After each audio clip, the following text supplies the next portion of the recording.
some things. First thing is it's easier in this game to make points by surrounding empty area Mhm. than it is to capture pieces.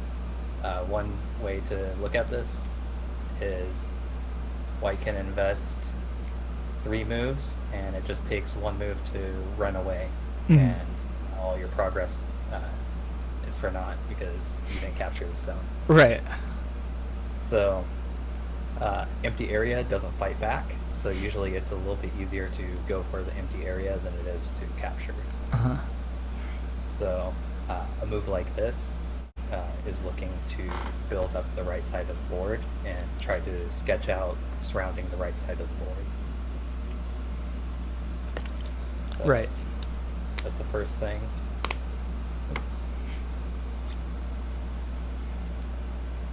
So up to here, this is all fine. One thing I was saying in chat was if you have both of the diagonals between your groups filled, then it's a cut. But probably in the tutorials you did, you learned about a net and a ladder. So the ladder is this shape, and it goes across the board and eventually hits the edge of the board. And Right. runs out of liberties and is captured. And the other way is the net, which is this one. And if it tries to run away, it'll also be captured. So a cut is only a problem if either one of the diagonal moves can't be captured, or if your stone can't live separately. Right. So let's say there's a bunch of stones like this, and now black cuts. Now this stone is going to have some trouble living locally by itself. Right. So now this cut is a problem. So in the game, if black cuts, you first look for a ladder. But in this case, your stones get put in Atari and get captured. So there's no ladder, and you can try to look for some kind of net, but same kind of problem. It gets Atari'd. Right. So the thing you have to look for is if these can live separately, which is after this cut, you can probably save one side, but the other one gets damaged in the process. Right. So when you look at these kinds of whether it can be captured or if both sides can live, it can show you that this cut is a little bit of a problem. So some kind of defense would be good here. Right. The most basic way is solid defending, but another way is actually called the tiger's mouth, which is this shape. Yeah. And it makes it so that if they try to play the cut, it's just captured. Right. And there's many ways to defend cuts. Like this one actually does it also, because now if black cuts, you just Atari this way, and there's nowhere to run. So actually, there's many different ways. Like even moves out here work because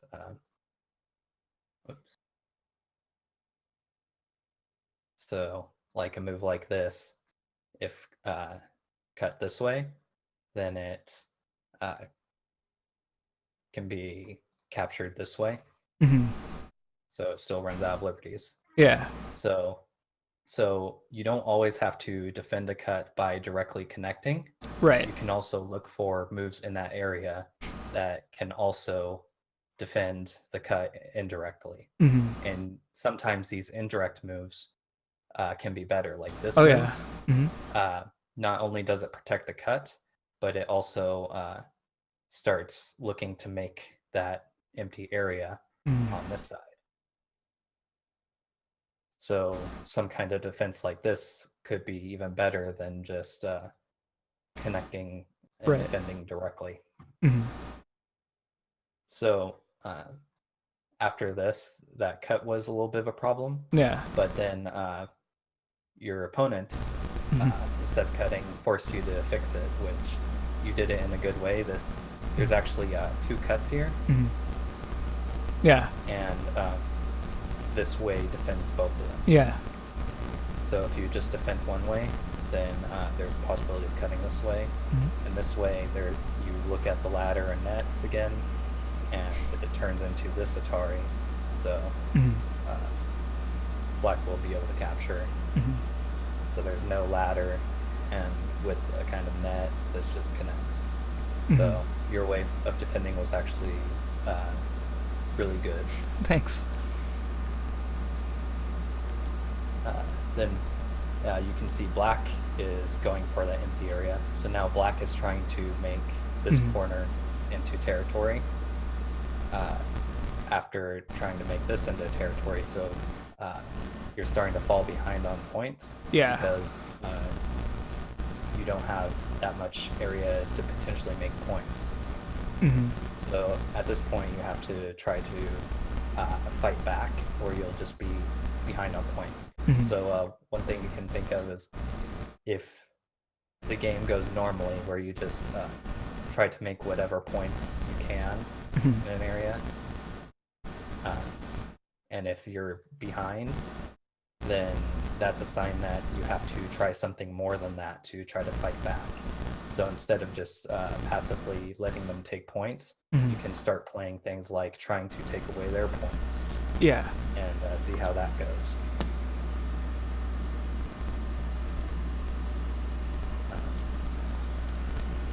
See, this way. Oh.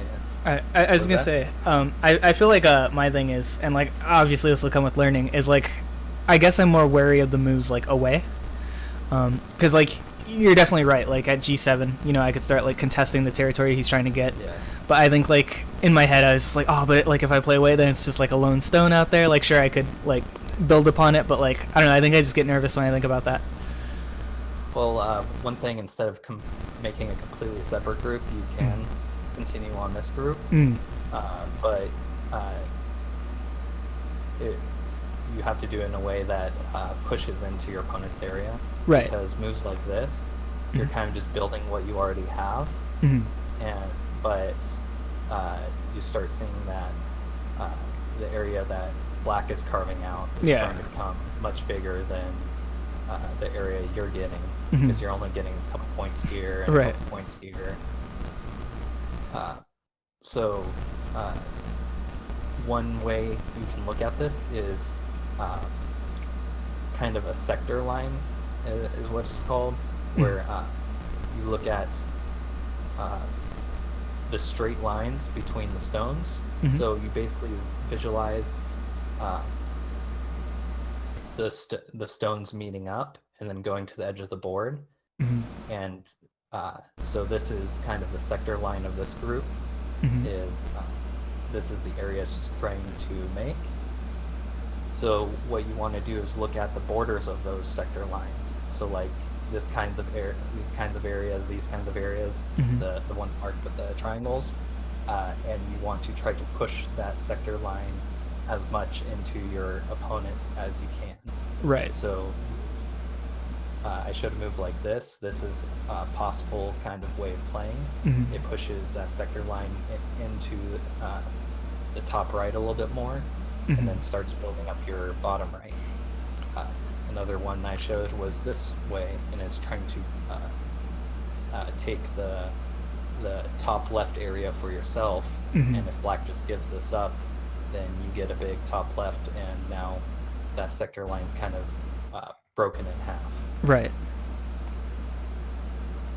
And then other possible moves, like you can even go something like this, and it's kind of looking towards pushing it even further, something like this, or if they come back this side, you just take the corner away from them.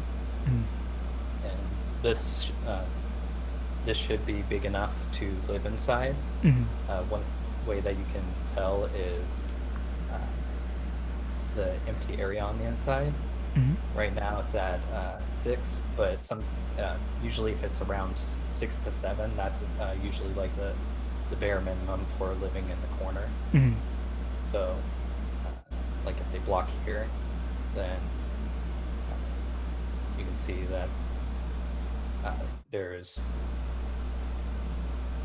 like 6 to 7 empty intersections. Yeah. And this group needs another move to live, but it turns into basically 2 eyes. So like there's 1 eye where this stone is and another eye here. Mm-hmm. Because there's nothing they can do to remove this, and it becomes 2 eyes. Yeah. Okay. So that's just kind of a rule of thumb, is if a group is like less than 7 intersections in an empty area, then mm-hmm. you might need to defend it. Okay. And it's also changes based on cuts. So like in the bottom left, it's bigger than 7, but black has a cutting point, so there's a little bit of an issue in that corner. Mm-hmm. But back to the game, you continued on your group, which it's a little bit too slow. So you don't want to try to live by making 2 eyes. You want to live by making an area big enough that you don't need to split into 2 eyes. So like if we have a group like this on the board, this group, you can't say that it has 2 eyes physically. You would eventually have you would have to split it into 2 separate eye spaces like this for it to be physically 2 eyes. Right. But no matter what your opponent does inside this area, even if it's completely surrounded, and they try to come inside, then it's impossible for them to make this into 1 eye, because you can always split it into 2 separate empty areas. So your goal shouldn't be to make 2 eyes. It should be to make a group big enough with a big enough empty area that no matter what they play inside, you can easily split it into 2 eyes. Yeah. That's kind of the idea of this kind of move, is this bottom right area isn't physically split into 2 eyes, but no matter what they do on the inside, there's no way for them to take eyes away from you. Right. Because you can just make an eye, and 1 eye is better than no eyes. So as long as their group doesn't make an eye, and then there's no possible way to kill, even if your outside is completely surrounded, and there's like nowhere to run with this, completely surrounded. It doesn't matter, because you can just make it into an eye, and they have no eyes, so you win the capture race. So this should be more of your mindset, is to grow a big area so you don't need to make 2 eyes. Right. Okay. Whereas here you're frantically trying to make, okay, now A is an eye, now to move on to make a right. eye at B also. Yeah. Yeah, I can tell this was your mindset when you were playing these. You were just like, I must make eyes as quickly as possible so I don't die. But in the end, you don't really have enough points. Yeah. And so you try to go for a cut. It's easiest to go for these kinds of fights when they have less stones. So the best time to make a new group is in the very beginning. So like right now, so like if white plays something like this, the best time for black to make a new group is to just do it right now. If black is ever going to make a second group, now's the time, because there's not many stones on the board, so white's not that strong, so it's harder to fight against this.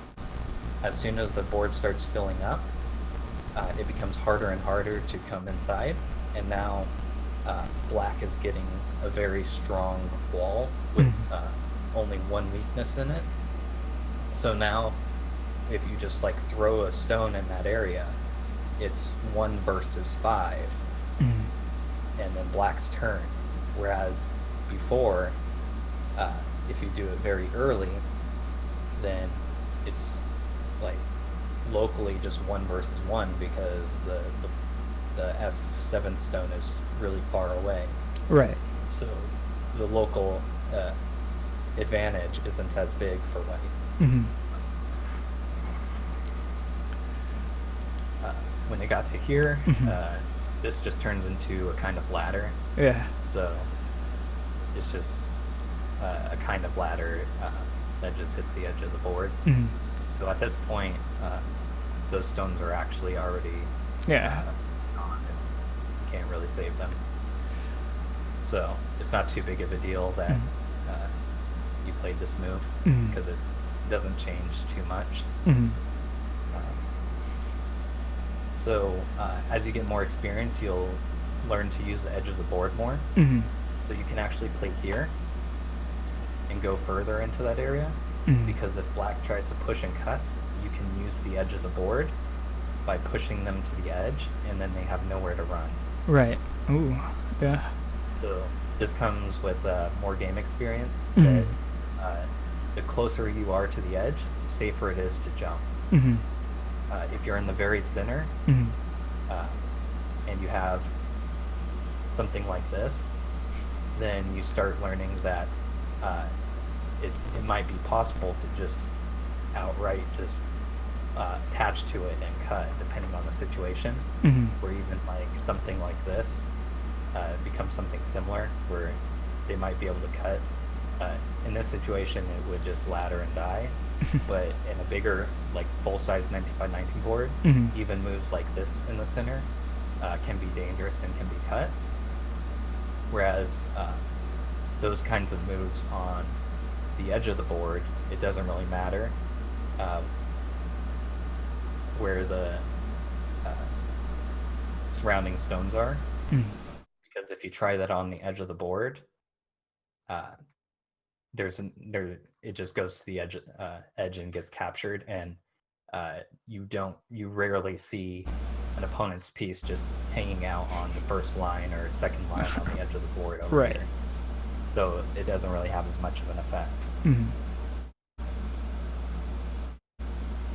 So that'll just come with more game experience. That's why I say to play as many games as you can in the beginning, because you'll start learning about capturing and cutting, like what cuts are dangerous and which ones aren't. So like in this situation, this jump is an example of a cut that's not dangerous, because if they try for the cut, you can just capture them on the side of the board. And then to here, you end up taking a corner, which is good. Then they play here. Already at this point, there is a kind of problem in their shape. There's some basic shapes in Go, and some of them are like this shape, and another one over here. Another one's this shape. So these are examples of some good shapes, and the reason why they're good is they're the building blocks of an eye. So this only needs 2 stones for an eye, and then this can turn into an eye like this. So they're building blocks for an eye, and also they help protect against cuts. So like this, if they try to cut, then the stone is in place to just capture it. Right. This is basically kind of like the building blocks of a net. Okay. So if you look at the game, bottom right or bottom left, you actually get this kind of shape. So that this is actually the one I was talking about, but it's missing a stone, and the missing stone is at B2. So usually the weakness of these good shapes is whichever stone is missing. So here the weakness can actually be here, and the idea is to try if they connect, you're looking to try to reduce this into only one eye. And if they try to play some kind of other kind of connection, then there's some other shapes weaknesses. Like this one is threatening to just throw in and capture. Right. And also, I said there's a building block of an eye in it, but if you play this move, then you remove that building block for an eye, so it takes many more moves to turn that into an eye. Right. So, so this is the standard weakness. You played this move, so your opponent's good move is your good move. So where black should be playing is B2, and now this is enough for 2 eyes. So even if you try to play inside this area, it just turns into 2 eyes because there's the inside moves just die. And then at this point, you actually played a really good move. This cut actually just works. So the 2 ways to kill are basic ways to kill are ladder and net. So try to ladder this way, and black's an Atari, and then black's an Atari, black's captured. Try to ladder this way, and black's an Atari, and black's captured. So neither of the ladders work, so we can try the net, but then you just Atari, and can't play the capture move. Capture, same thing, it just dies to Ataris. So after this cut, the net and the ladder both don't work, so black is going to lose something in this situation, because black is just too short on liberties, because no matter what he does, you just put him in Atari.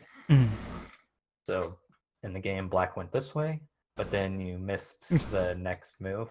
So this one does capture the 5 stones. So this is still dead. You can capture this, but if you play this Atari instead, then both sides die. And even in the game, both sides still could have died, because you can still just connect, and black is still left with the problem. You can still Atari here, and if black connects, black dies.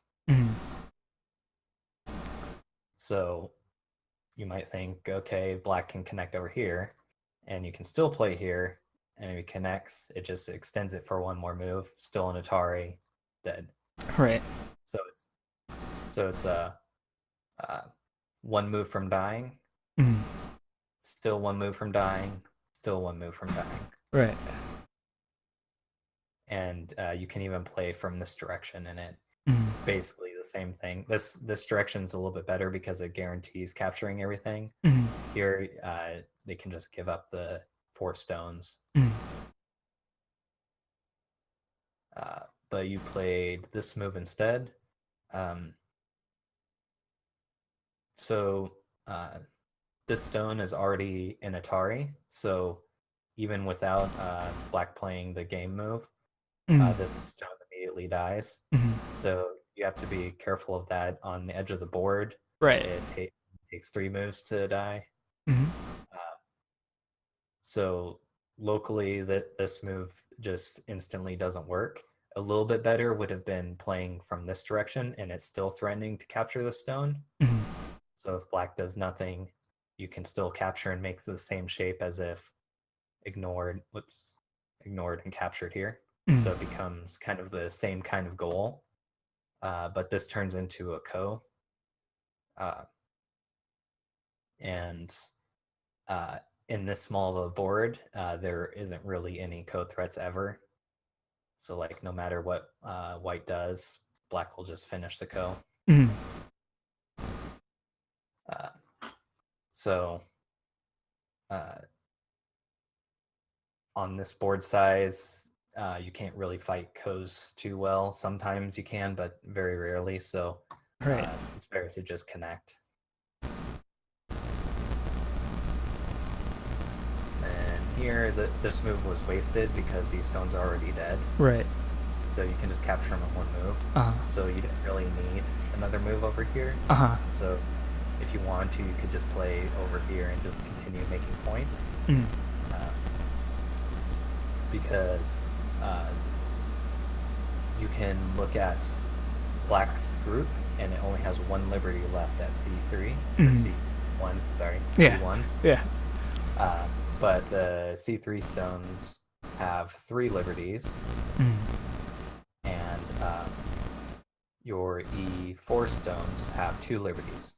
So 2 is greater than 1, and 3 is greater than 1. And the only other group that's surrounding is the F1 stone, which has 2 liberties also. So all of the stones that are surrounding the black stones have more liberties than the black stones.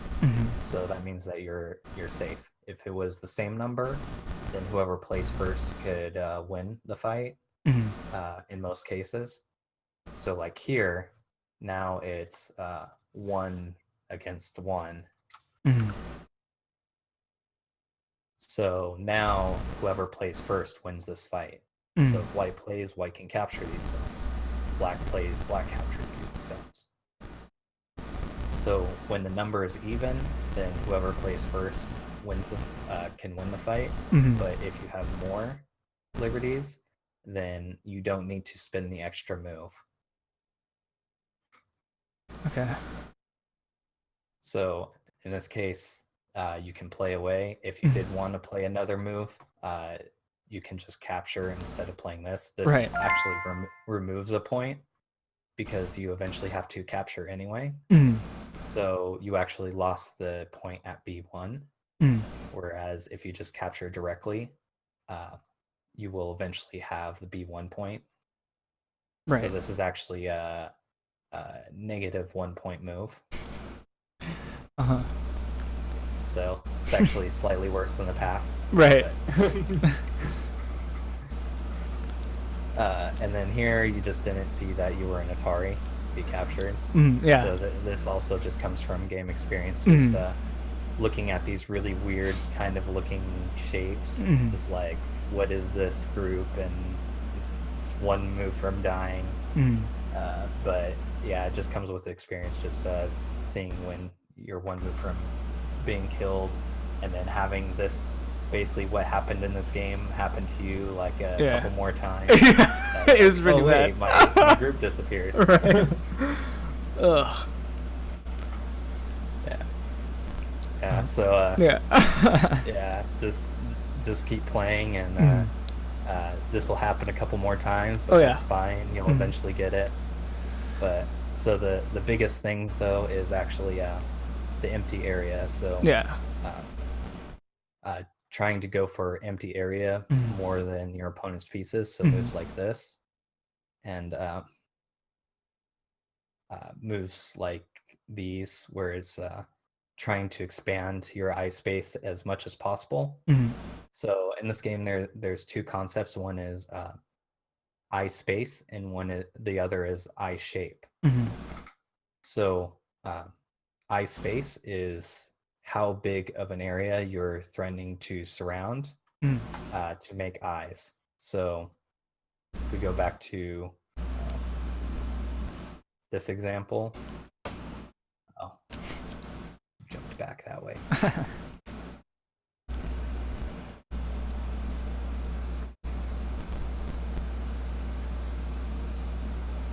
Yeah, this one. So black's eye space is this bottom right. So but the eye shape, there is no eye shape. But as soon as there's stones on the inside of this area, then it becomes eye shape. So the eye shape is how you split an area into 2 or more than 2 eyes, whereas the eye space is how big of an area you have. Usually the first thing you want to do is expand your eye space, and then once you can't expand your eye space anymore, then you can come back and defend your eye shape if you need to. So you immediately went for eye shape. So the area that you already surrounded, you were splitting it into 2 eyes. Whereas what you should have gone for first is expanding your eye space. And then if you needed to come back, and then you could play some way of defending your eye shape with something like this. And this kind of idea is trying to draw a line in the middle of your eye space to turn it into two separate areas. Right. So yeah, so main things, focus on the empty area. Yeah. I think eye shape. Those are the two big ones. Yeah, I was gonna say, I think like what you said kind of just like blew my mind was empty space doesn't fight back. Like that's such a good point. Because like that's a big issue I have is like I was telling my friend Zillian, when I play like Go Quest, I try like everything, you know, like just to see like, because I'm learning. Well, one thing I still haven't been able to decide like what's best is like, do I just fight them immediately out the gate? Do I like wait? Do I like let them kind of like pick and choose their area and then attack? Like I was never sure, but I should be focusing on myself, you know, like empty area doesn't fight back. I can carve out my space and then worry about them like a little bit later. Yeah, so if the board is split in half, like let's say you're the black player and it's split right down the middle, well, you can't really do the middle. Right. In this case, black's area is bigger than white. So if white just keeps pushing along, you're fine with just taking your bigger half. Right. So you don't need to fight at all. It's only when the area becomes lopsided to where the area you're getting is smaller that you should be trying to bend that border and try to fight back and make your area bigger. Right. So if the flow of the game is going where you don't have to fight back, so like if your opponent's just happy with taking their smaller half, then you should be fine with just defending the bigger area. But as soon as they try for something bigger than your area, that's when you have to start looking for fighting moves to fight back. Try to get something more. Yeah. See, like I said, I think my biggest issue here was like I was just like nervous about separating it, but that's because like I didn't realize like what that piece would be capable of. Yeah, it's fine. You're still getting used to how the stones work, so just try it. Yeah. If it works, then you know that it might be something that's possible. If it doesn't, then you can keep trying it more and get more trials on if it actually works or not, and just try it out. Like just because something doesn't work one time or does work one time doesn't mean that it's a good move or a bad move. You can just keep trying things out and then getting more used to it. And then once you get more experience, you'll start seeing a pattern of like, oh, whenever I play here, it dies, or whenever I play here, there's no way for it to possibly be killed. Like a 4/4 stone, once you get more experience, you'll know that on almost every situation, just 3/3 invading will live. But then you'll start finding some situations where like there's enough surrounding stones that it starts becoming harder and harder, and you kind of find the balance of when you can just plop a stone down there and live and when you can't. And that just comes with experience. And then once you get enough experience, you can start like learning some basic sequences and shapes that people have figured out for you ahead of time, and learn and use those. But in the beginning, like you're still learning the basics, so just try things. Don't be afraid to like throw a stone in there and see if it works or not. Worst thing that happens is you go next, and okay, better luck next time. Not too big of a deal. I mean, so it's like somebody in chat mentioned earlier, like, hey, like don't sweat it, you know, like you'll win the next one, stuff like that, right? It's like, guys, I learned the rules like 2 days ago, right? I am brand new to Go, so like I'm okay with losing a few hundred, you know. The best mindset is to just keep trying and not being afraid of trying new things. Like as soon as you stop trying new things, that's when your rank stops improving.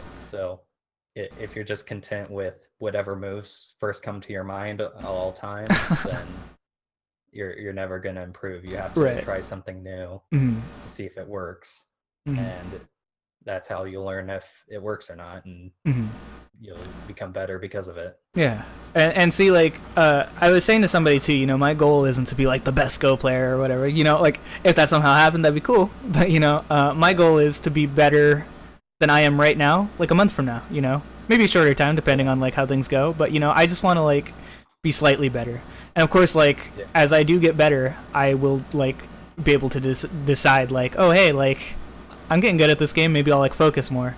But I think right now my goal is to just be better than I am today. You know, like if a week from now I'm better than I am today, I've succeeded. Yeah. Another thing is this is a game, so have fun with it. Right. Yeah. It's not even like, even if like for some reason you don't meet whatever goals you want in improving, it's like as long as you're having fun with it, it doesn't really matter as much. Yeah, that's something too. Is like so far I've never like felt bad about a loss. It's like, oh, it's like, yeah, I made a mistake. I could have did this better, that better. But it's like you said, like at the end of the day, it's a game. You know, I don't lose anything by losing. I'm having fun with the process. Yeah. Well, it sounds like you're enjoying Go. So. Oh yeah, so far. No, yeah. I really want to jump to 19 by 90, but like I'm super intimidated by that. So. Yeah. Well, it's not really like it doesn't matter as much which board size, as long as you get experience. Usually it's recommended for 9x9 at first, just because the games are shorter. Yeah. So if something big happens and something dies, or like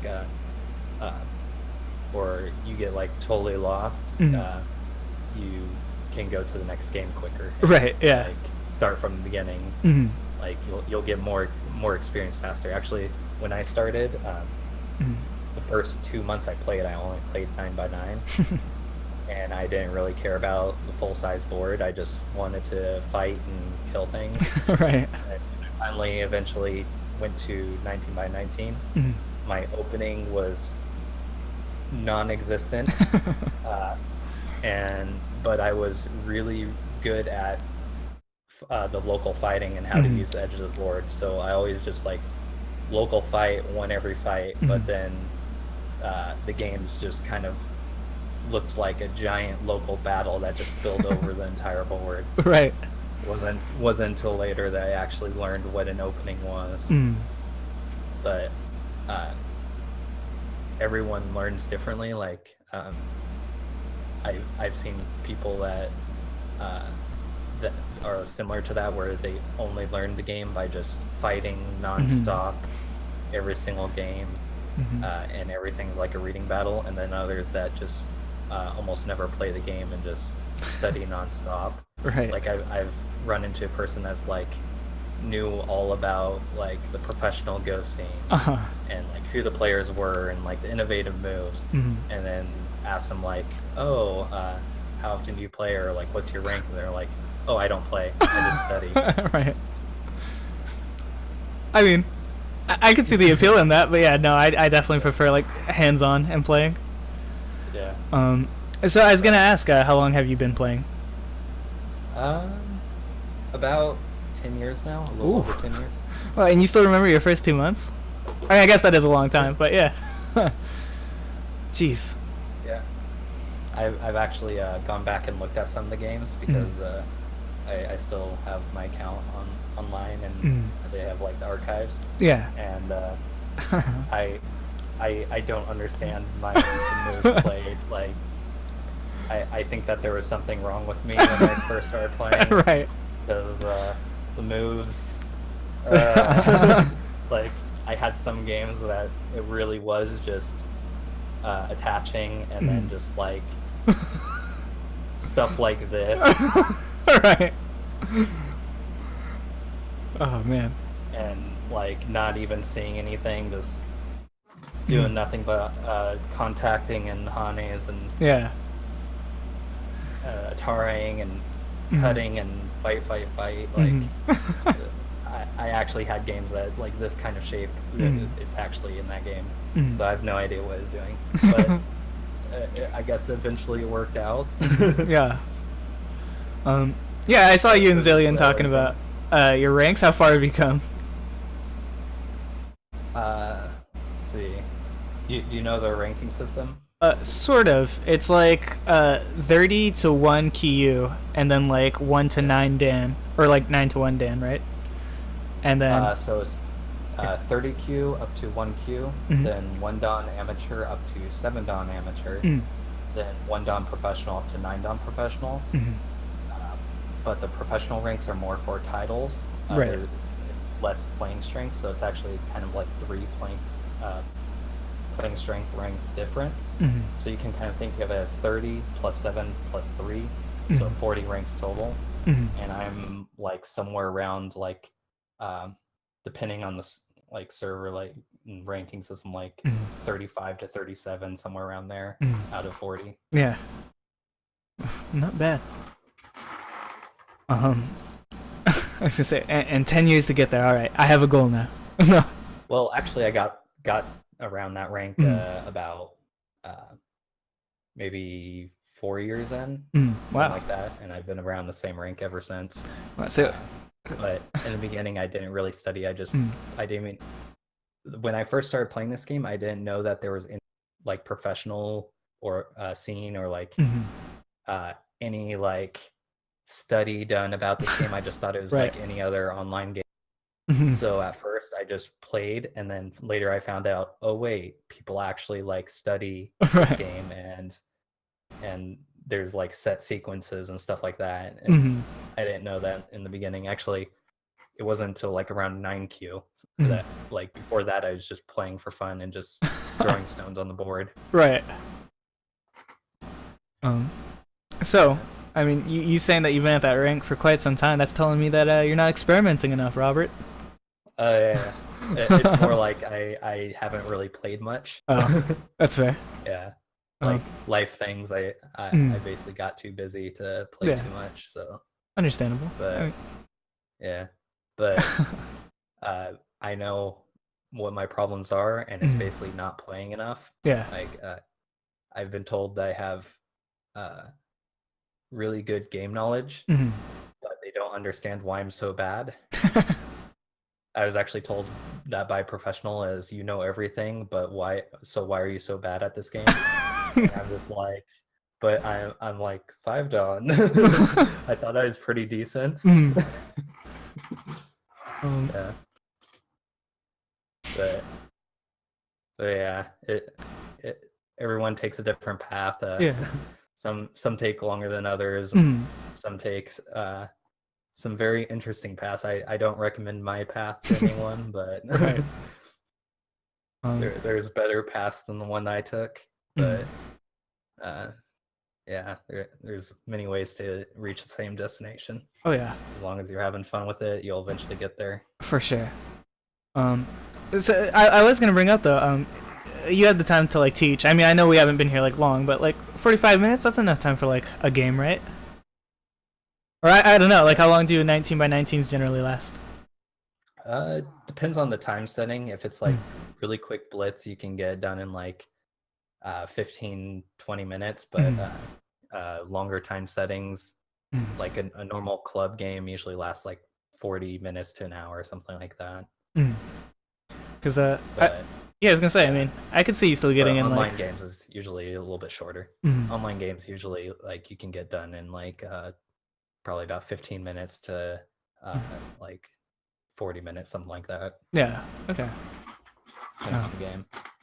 Yeah. The games last a very long time now. Yeah.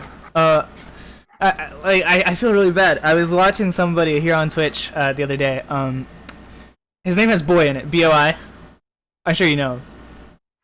What was it? Like it's like I don't know the full name. It was something BOI, like boy. Okay. He had a bunch of people, so I assumed he was like fairly popular. Creekers was there. Alpha Gut Zero was there, I believe. Why don't you guys help me out? But anyway, I was watching him and Kaloho Boy. Yeah. I was watching him, And it was so funny because like the game I joined, like he was already like super far into it, but it still went on for like another 30-40 minutes. And then like the second game right after that was like 20 or 30. And I was like, wait a minute, how is that whole game shorter than the second half of the last game? Yeah, so it depends on time settings and also whether the game ends in resign or not. Yeah. Because a game that doesn't end in resign usually on average takes like 250 moves, somewhere around there. Okay. But you can resign at any point before that, so if something big happens early in the game can just like suddenly end just like super early. Right. Okay. Yeah. Because like okay. It's also time settings. Like there's like blitz time settings, which is pretty quick. Then there's like the normal like online time settings, and then you can get like tournament time settings that take like an entire day to play one game. Jeez, that's intense. But yeah, usually like people play blitz online or like some normal is like 30 seconds a move kind of game. Okay. But yeah, it just depends what you want to do and how much time you want to take. Yeah. Cause like I guess that was my thing. Cause like I wanted to learn about Go for a really, really long time, and it wasn't until I mentioned it to Zillion that he's like, yo, let's teach you. Like, you can play it online, you know? So I finally, like, gave it a shot. But, like, knowing the tiny bit I knew about it, I was kind of intimidated. So, like, for some reason, it didn't occur to me that there's, like, sites like Online Go with, like, auto-scoring. So, like, I was thinking, I was like, oh, that sounds like a real pain. Because, like, I was thinking, like, playing with my brother in real life. So I was like, that sounds like a real pain, like, having to figure out who gets, like, how many points. Okay. So that kind of worried me. But then I was like, well, I don't know. These games, like, is it like chess where, you know, you have people taking, like, minutes, you know, to make a single move? Like, with this board being, like, 3 times the size, if every move is like that, a game could take, like, 4 or 5 hours. So I was kind of intimidated by that. Yeah. Well, you can play Blitz. Like, the normal Blitz time setting is, like, 10 seconds a move. So every single move takes 10 seconds, so you get done with the game in like not too long. But the most common is 30 seconds a move. But then there's also like main time. Like some people do like a shorter main time, like 5 minutes main time with 30 seconds a move after that. But then you can get to like the ones you're thinking about is like professional or tournament. A tournament you get like around an hour per side with 30 seconds a move after that. And then professional tournaments are like usually around 2 to 3 hours main time with either 30 seconds or a minute per move after that. So they can take a long time, but usually online you're either playing Blitz or 30 seconds a move, so it doesn't take too long. Yeah. Okay. So yeah, it's not quite as intimidating. Yeah. Also, I remember being in a tournament and it was 1 hour main time, 30 seconds a move, and a 15Q player told me they have no idea how you could use that much time because they can't think. They have no idea what they can think about for that long. Right. That's really good. So when you're just starting out, like you can just play like Blitz or like really short time settings, and it doesn't really change too much because you're just playing your first instinct anyway. Right. And even that's even good for you because it gets you more games in, which is more fighting experience and battle experience and learning how the edge of the board works experience. So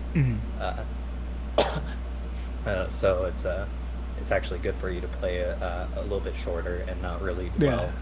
Oh yeah. That's also with like reviews. Yeah, in the beginning, don't get too stuck on reviewing like every single thing. Right. Because you're gonna improve so fast that the things that you reviewed in one game won't be applicable to you in like a couple of games. And, right. A lot of it's just fighting experience anyway. Yeah. So you'll just start picking up on the different patterns as you play more games.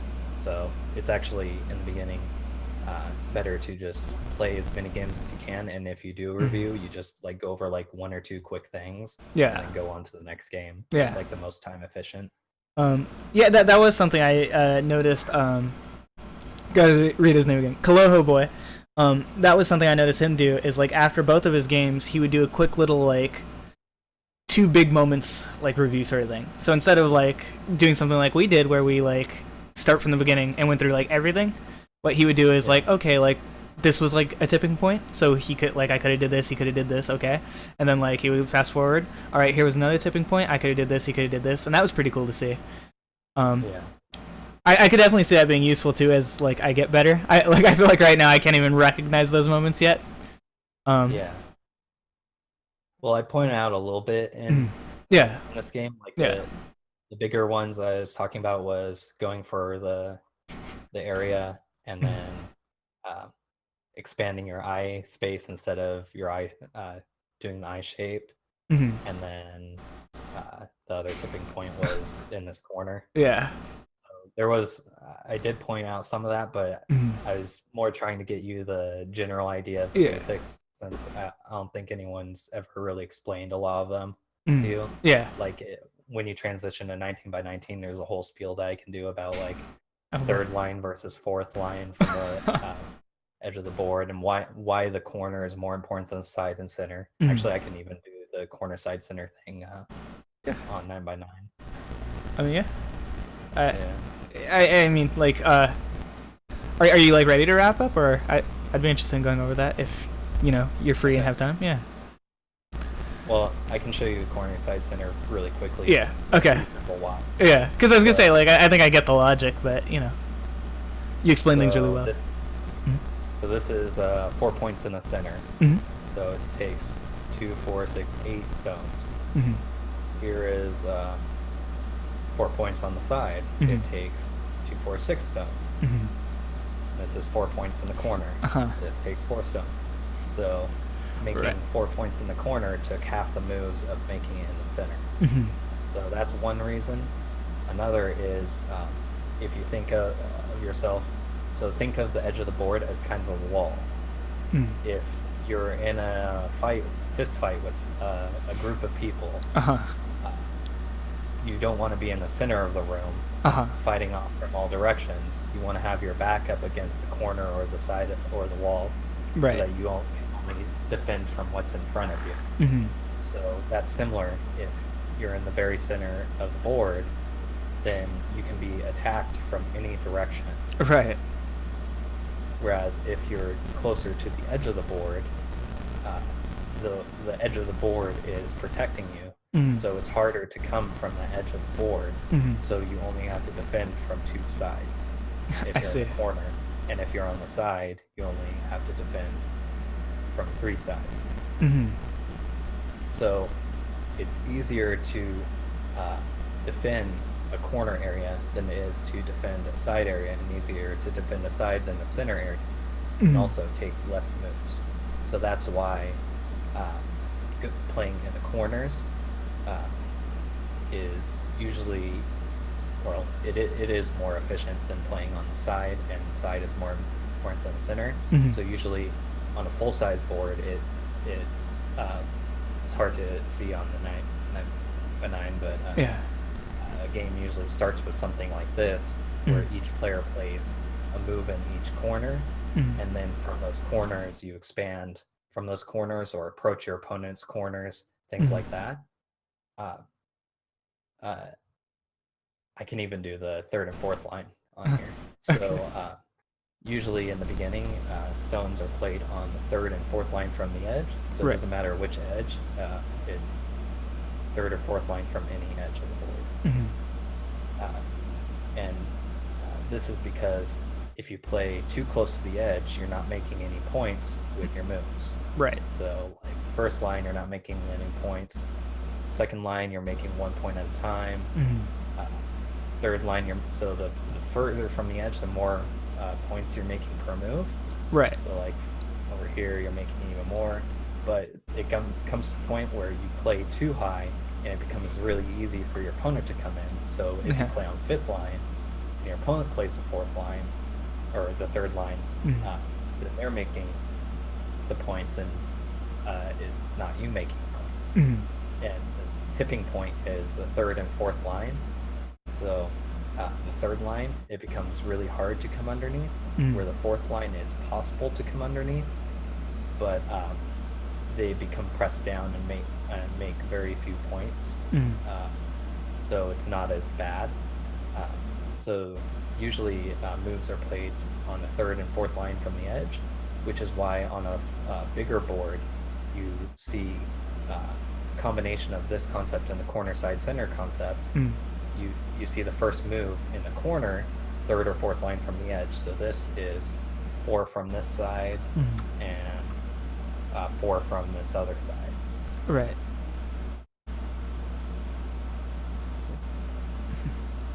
I have a 5. Yeah. But yeah, you get the idea. Yeah. So 4 from one side, 4 from the other. So this is 4 points. So the same corner side center concept and 4 third or fourth line. Another common one is the 3-4. So this is 3 from the right, 4 from the top. So on a 19 by 19 board, 4-4 and 3-4 are 2 of the most common first corner moves. Right. Usually it's like 3-4, then your opponent plays a 4-4, then you play a 4-4, then they play a 3-4. But it's different on a 9 by 9 because you saw the 4-4 was all the way up here. Yeah. It's practically the center of the board. Yeah. So that means on a 9 by 9 everything's a corner. Right. So actually, basically, as long as you're above the third line from the edge of the board, so anything inside this area, well, actually, I'll do this to include the third line. So any intersection inside this box on 9 by 9 is perfectly fine to play as your first move. Right. If you play on the second line, though, or first line, then it's not that good. So on the 9 by 9, anything in here is fine. When you get to the full 19 by 19, the center stop of the board is way too far away to be considered part of the corner. So usually it's make this better. So the most common ones are these 4, but it's possible to play further away. Sometimes basically up to these intersections included. Yeah. So these ones over here are sometimes also played. It made the box a little bit wonky. But actually it should be out to here, back here, and include this. Okay. Yeah, I made it a little bit wonky. So That's fine. Out to here. So the most common ones are the ones inside the green, but it's possible to play outside to about here, about the blue box. Anything outside of that is not really considered in the corner anymore. Right. So basically like 6th line. So this is 6th line from the top, and this is 6th line from the right. So anything outside of 6th line from the corner is not really considered the corner anymore. Okay. So but the most common is like 3rd or 4th line from the corner. Right. Okay. So that's for the 19 by 19. So that'll give you a decent start. So usually it's like you'll play a corner move, and then you either extend from that corner move, or you extend along to the side or approach your opponent's corner on a full size. On a 9 by 9 though, it's more fighting. So and everything's a corner. So usually it starts with like something like this, and then you just like start fighting immediately. Like the opening is like 2 moves long, and then you just like start fighting. But so there technically is openings on 9x9, but they involve fighting at the very beginning. It's basically like a center opening where it's just like a set sequence in the very center of the board, and then you call that an opening on 9x9. It's very different from what you would call an opening on a full-size board. Right. But yeah, the main things though to take away is the corner, side, center, and then third and fourth line from the edge. So usually it's like also frameworks of stones. So you can make points by just like solidly trying one at a time to build up a wall of stones, but then your opponent might just like get some stones and completely break that up while you're trying to make those points. So what you want to do is make a framework of stones. So instead of physically making the stones connect, you basically sketch something out. So like something like this is threatening to make this into territory. It's not completely territory yet, but it's since it's in the corner, it's very hard for your opponent to just plop a stone in there and try to live. Right. Because you can use the edge of the board and push them to the edge, and can like do many things, like things like this, where you can kind of restrict them to only having one space for one eye. Like here, that this kind of group only has enough room for one eye in the corner. So it becomes very hard to come inside if you are on third and fourth line and have a framework of stones like this. So usually you want to do some like kind of sketch, like sketch of stones where it's not actually making the points 100% yet, but it's much faster than just trying to take it one at a intersection at a time. Yeah, that's definitely a bad habit I have. I mean. So scatter them out a little bit more. Also, you don't have to commit to stones. So just because you played a stone doesn't mean that it has to be alive at the end of the game. Yeah, that's true. So it's perfectly fine to just like play a stone somewhere in their area and just like, okay, never mind, I don't want to do that, I'm just going to abandon this, and like force you to take the stone. It's like, as they defend trying to take the stone, you start taking everything else on the board. So it's perfectly fine to just like play a move and just like, nope, never mind, I'm throwing that away. Right. So don't get too committed to your stones, and try to make like a framework. Basically be willing to give anything up. One of the things I say is you can give up any number of stones as long as what you get in exchange is 1 point more. So if you get an area, give up 4 stones, that's 8 points. But if you gave up those 4 stones while making an area of 10 empty intersections, then you just gain 2 points overall. Right. So it doesn't really matter that you lost 4 stones. So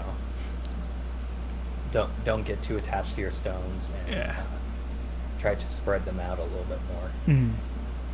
Yeah, I think like because that feels like something tough to break, because I notice that in almost like every single game I play. So I feel like I'm gonna have to just like force myself. Like one of these games, I need to start like throwing them out, see where they go, and like go from there. Just to like realize like, oh hey, like that actually wasn't that bad of a move. Yeah, like your moves are kind of just like one step at a time. Yeah. Slowly running along.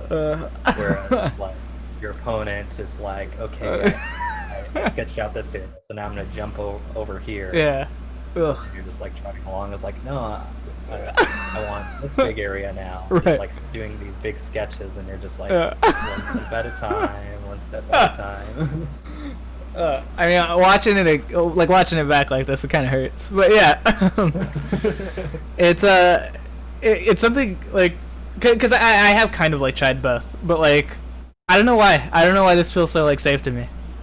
Cause well, like if you're like really solidly connected like this, then it takes many moves to surround. Like this whole group, you have just so many liberties that's like you would have to like ignore so many moves just for this to die. Right. So it's safer, but you have 2 points. And the point of the game, like the goal of this game is to have more than your opponent, right? Which in most cases is more than 2 points. Look, I had a Comey too. Come on. Just pray that you're white every game. Yep. There you go. You figured out my strategy. No. I actually read about that. That's actually really funny. I read it somewhere that somebody was like really upset because like whatever client they were playing on, you could see people's match histories. There were people who would always just like exit the game if they were a certain color. That's really? Yeah, it's kind of sad. I've never actually seen that. Yeah, I mean, like I don't know what client it was on. It was like I saw it on a Reddit post when I was like doing some reading. And that's what they said. They're like, oh, I hate it. Like, every time I get into a game and I'm, like, white, the other dude, like, leaves or something. Like, I don't remember which color it was, but I was like, what? Okay. That's weird. Yeah. I guess they just really like playing as one color and I mean, can't handle the other one. I guess they are slightly different. Yeah. So, like, since black goes first, black has a little bit more control over flows. But it's not to the point where I would just like, okay, resign, I'm going next. Yeah, I couldn't imagine that either. Like, I don't even think I can imagine that for chess. I'm like, chess is pretty like white-sided, right? Yeah. At least like that's what I read. I'm not like good at chess either, but like, yeah. So like even then, like you can still win as black. It's not like insurmountable. So I definitely can't imagine that in Go. Like I don't know. It's weird. Also Go has Comey, whereas chess doesn't have compensation. So chess there is a little bit of a win rate bias, but in Go's like almost non-existent. Like there's a very slight bias, but it's like 1 or 2%. Right. Yeah. That's pretty good. I'd feel comfortable enough with that to never think like, oh, I lost because I went second. You know, I'd never ever think that. Yeah. Yeah. It's basically if you're playing with like 6.5 Comey in your white, black has like 1% win rate advantage, and if you're playing with like 7.5, it's like the other direction. White has like 1% advantage. It's like that's interesting, almost non-existent. And that's like at pro level. Yeah. It's like non-pro level, it becomes even less relevant. Yeah, for sure. That's pretty cool though. I think that's probably what interests me the most about Go is because like I have a friend who like neither of us are really good at chess, right? But we got this app that lets us play on our phones, and I've noticed that for like the past like 20 games, literally every single game, the first 4 or 5 moves are identical, and then beyond that, it feels like whoever gets white side usually wins. Not always, because like neither of us are pros, but like usually they win, and that's like sad. I'm someone who's not good at the game, and I can recognize that already. Like that's pretty lame. Yeah. Yeah. Another cool thing about Go is it has a really nice handicap system, so you can like compensate so it's not always like super one-sided. Like your skill level doesn't have to be like identical to have a good game. So that mixed with the Comey, it's like makes a lot more close games. But yeah, so there's a couple advantages to Go that I can think of. I mean, so in my couple days of like being aware of the game and exploring it, I also think you guys like have like the best community. Like, I love that because like I'm somebody like I play a lot of like competitive games, right? Like I've played League, I've played shooters, and I always hate that like when you like try to give input or give insight or like anything, people are just like, no, you were wrong. absolutely wrong. Doing that is dumb. And it's like, okay, okay, if you say so, right? But in Go, like, I love that, like, I could be watching somebody who is, like, amazing, like, super far out of my, like, I'm someone who's been playing the game for 2 days, and could be like, I think, like, this move might be good. And then, like, instead of being like, no, that's dumb, they'll be like, oh, I could see why you'd say that. Like, that could be smart in this situation, but, here's a better move. It's like, oh my god, like, wow, way to make me feel included. And, like, make me feel like I'm not just completely out of my element. Yeah, like, this move, this is probably one of your better moves, defending both cuts at the same time, so you're finding some good moves, and I'll point it out when you find. Yeah. I'm not just gonna say like, okay, this move is bad, this move is bad, this move is bad, this move is bad. This one, I guess it's all right. This right. Bad. I think I'd be far less interested in this game if that's how the community was. And yeah, and I mean, like, that's also not helpful to anybody too. Is because, like, that's how I am with League, right? Is because, like, you could say something is objectively good, right?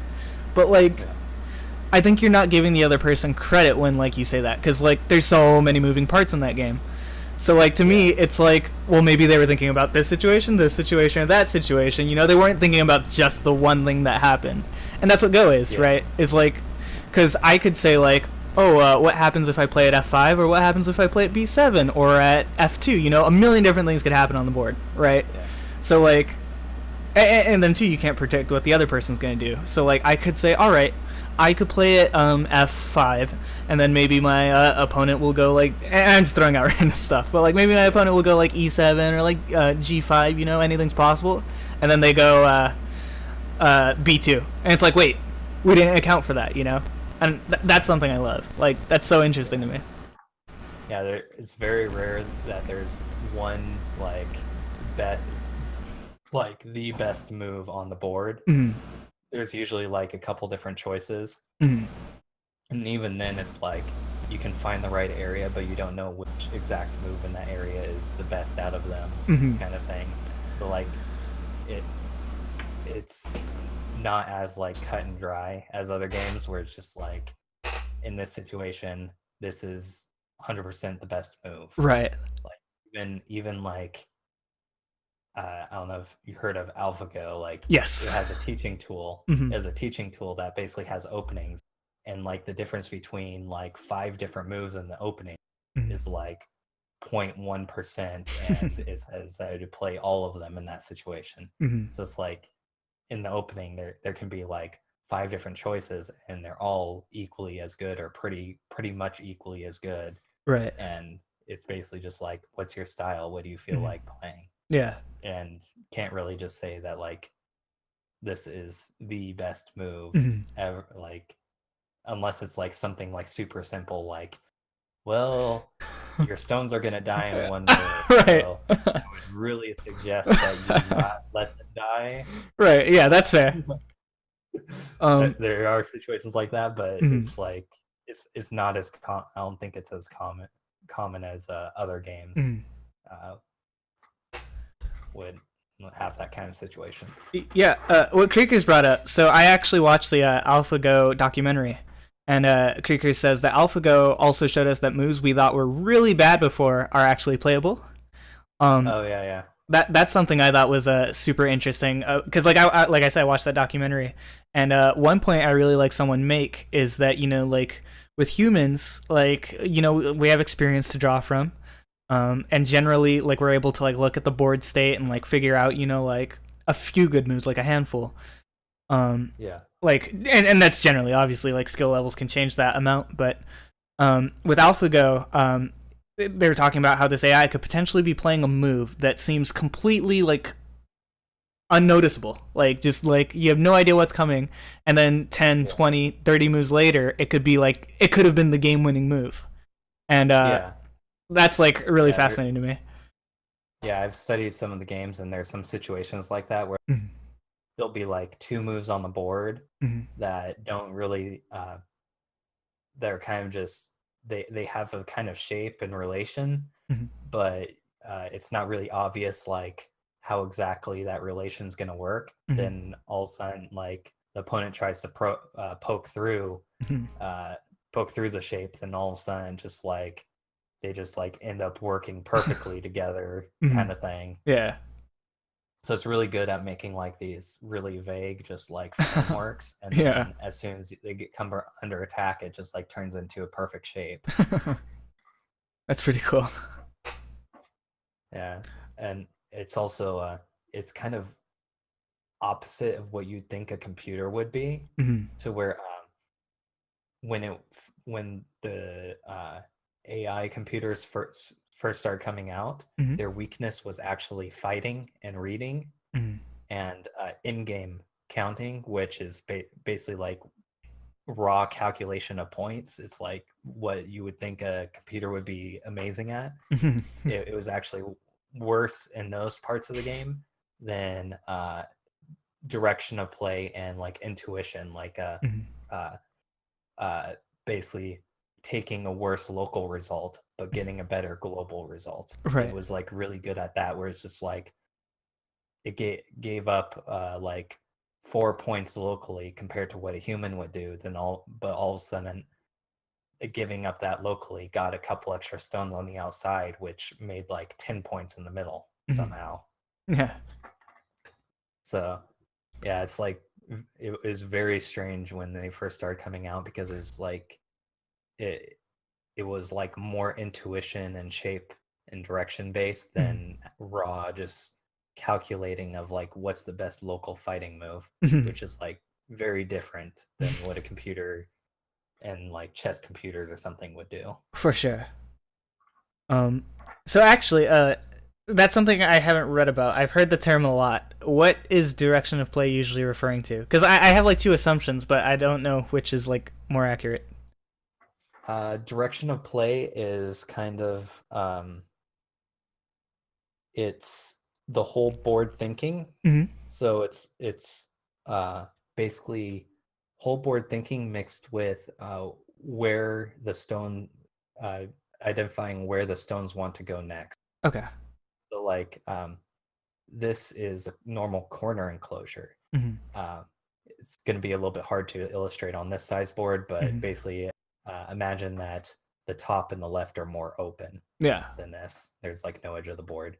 So if you play an extension from this, so on this side, and give two moves, this kind of shape is flatter than if you go on, give those same two moves on the other side of the board.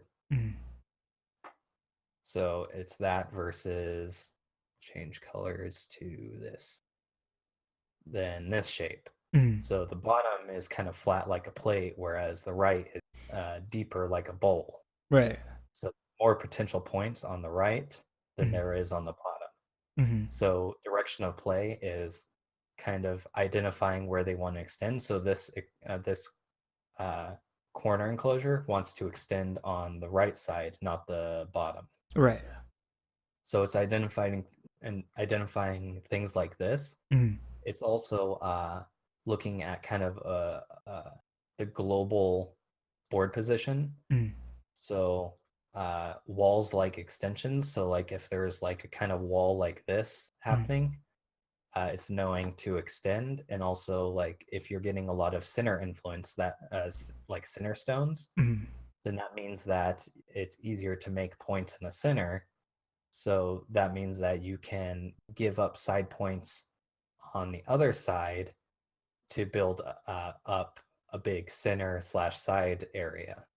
So it's like knowing that, okay, I can give up points locally, but globally, I'll make more points by using all these center stones. Or even like fighting, like you see a weak group on the board. So instead of going for the points, you actually go for the center so that you have more strength in the to attack that weak group. So it's kind of like these kinds of concepts, knowing when to go for side territory versus center, and knowing when where to play what area of the board to play your next stone when you have I don't know if you learned the concept sente and gote. Yeah. So Sente is kind of like the initiative. So like you don't have to respond to anything anymore. So you're freed up to play somewhere else on the board. So when you get Sente, uh, in a local sequence, knowing where to play that next Sente move. So whether you're going to take a big part of the board or whether you're going to start a fight somewhere else on the board, and then basically, so it's basically like the global thinking is direction of play. Okay. Global thinking and how the stones are connected on a global scale. Okay. So yeah, that I mean that was a really well like said explanation of what I was thinking. I was thinking it was either that or I thought maybe that there was like a consensus on like because like you talked about corner center or corner side center. I was thinking that maybe direction of play would be like focusing like on that sort of thing, you know, like oh like play this way to guarantee the corner. But now like I understand that that's not exactly what it's referring to. Yeah, so corner side center is like one concept in directional play. So usually the big next move, if you do get Sente, is to play somewhere close to the corner if there are unfinished corners. Basically, an unfinished corner is any corner that can be poked at that isn't completely territory yet. Right. So like a 4/4 stone, it's in the corner, but it's unfinished because there's many different ways to poke at that corner. So so usually it's like first is empty corners, then next is unfinished corners. Then once you have some kind of finished corner, then you do your side extensions, and then once the sides are sketched out, then you can start jumping towards the center of the board. After that, so this corner side center does come into play with directional play, but it's more of how you create your framework of stones, like knowing where to expand your framework of stones and what direction to choose for your stones. Okay. So like one really simple example of this is 4/4 stone, 3/3 invasion. There's two directions you can choose to block this. So there's two different directions. Direction of play is knowing that I have a stone over here, so I'm going to block this direction so that I can get the wall facing my stone. So now that I'm making potential territory here. Right. And instead of blocking the other direction, and now your stone is pointless. Right. This a stone doesn't do anything, and maybe black has Sente to come back and take away your extension, and now you have this useless wall that can't get an extension and just had your corner territory taken away. So that more of like this kind of where to point your stones kind of concept is directional play. Okay.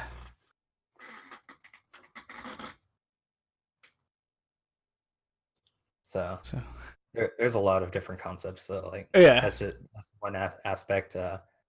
Reading is probably one of the most important concepts. It's basically like analyzing, just being able to picture accurately choosing what the next move is going to be and picturing it in your head. So like basic example is like a ladder, like being able to visualize what happens if you try to take this stone out, because it'll go across the board. But so what if there's a stone over here? Can you still not pull this out, or can you pull this out? And eventually it hits this set of Ataris, and you just start capturing everything on the board and starts falling apart. So knowing that this stone in the path of the ladder is good enough that you can just run this out now.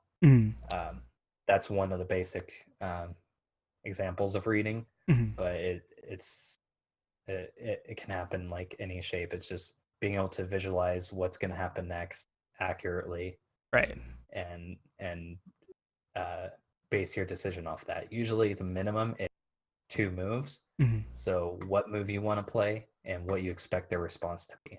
Mm-hmm. So like in this game, um, this sequence is a multiple move sequence, Mm-hmm. but like this move, you basically see that you want to play this move, and then they'll play this Atari. It you can try to read out the whole sequence Mm-hmm. and realize it's a ladder. But if you just realize it's right at this point, you know that wait that means this Hane doesn't work. So Mm-hmm. instead of adding more stones, I can just come over here and just like continue playing, like Right. trying to make territory instead of adding more dead stones. Mm-hmm. So actually, even a little bit over this one is Mm-hmm. basically realizing I want to play here, Mm-hmm.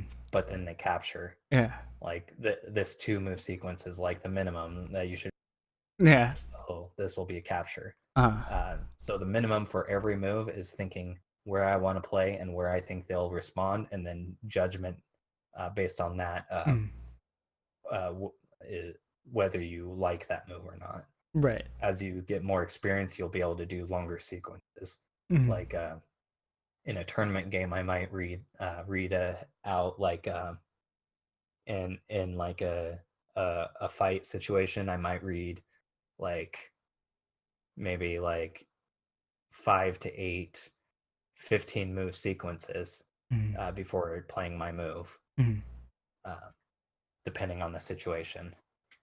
Uh, but that just comes with more experience, and even that, the further you think ahead, the more likely you'll have a mistake in the sequence. Mm-hmm. So usually, like an online game where I'm not really thinking too much, I'm actually basing it more on intuition than reading. But Mm-hmm. when I do read, I'm only reading like 5 moves long sequences and then using judgment after that. Right. Uh, and that also depends on like the time settings. Yeah. So, but yeah, probably the 2 biggest things to work on is reading and direction of play. If Mm-hmm. you have good reading and good direction of play, you can get to 1 dan. Mm-hmm. It's like you can know no set sequences, Uh. not really know that much about opening, but if you just win your local fights and choose the right fights to fight, Mm-hmm. then you don't really need set sequences to Mm-hmm. uh, get you to 1 dan. Other things help, but Yeah. you don't technically need them if you have good reading and direction of play. That's a pretty big relief to hear. Because Yeah. I that's actually something I was wondering, and like you effectively answered the question for me. Is I was wondering how much kind of like memorization goes into this, because like obviously there's some very important sequences, such as nets and ladders, you know. But Yeah. like I was like, oh my god, like is that just like the beginning? Do I eventually have to like memorize like another 10 things or like another 10 things after that? Like I wasn't sure. Yeah, you don't really need to memorize sequences too Mm-hmm. much until to like basically my level. Mm-hmm. It like before that, like you can uh get to a pretty strong level knowing Mm-hmm. basically no sequences. Uh, Like when I said that I didn't really know that there was um any real depth to this game too for like the when I first started playing. mm-hmm. I actually didn't study at all and just played games and fought up Mm-hmm. to about 2Q before I actually started studying. So I got through, was it 28 of the 40 ranks Yeah. before I even started studying sequences. Yeah. So yeah, so like memorization of sequences, you don't as long as you have the experience and like the foundation to like back up your moves. Mm-hmm.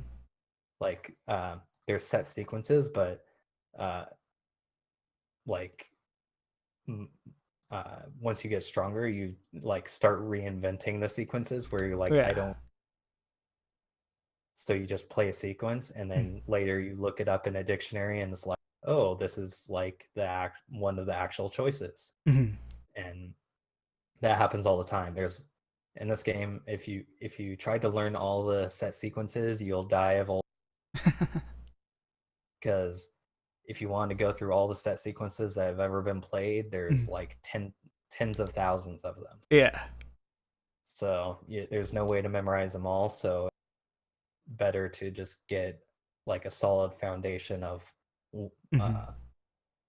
reading and direction of play, and basically just asking yourself, what is my goal here? And with that goal in mind, what kind of moves do I have to play to achieve that goal? Okay. Like when I teach sequences, I don't teach memorizing the sequence. I teach the reason behind the moves, like the how to start the sequence and how to choose which sequence to start, and then just reading it on your own from there. Like you can do a corner invasion, but you can also do approach move. Both of these have two different meanings. If they approach, you can back off, and that has one meaning. You can back off high, that's another meaning. You can attach their stun if you want to. You can do a kick. So there's like all these different choices that you can do, and there's like a whole entire book of sequences after every single choice. But you'll never know all of them, so you'll just I can just tell you, like, you back off, and that's the standard defense move. You can do it high if you want to build a framework. If you want to attack your opponent's piece, you can kick the piece, and that makes them heavy, so it's easier to attack. You can attach on top if you already have a lot of, because it helps build a big center area and can expand that center area. Right. You can even play this move if both sides are small, so you're only focusing on the corner. Like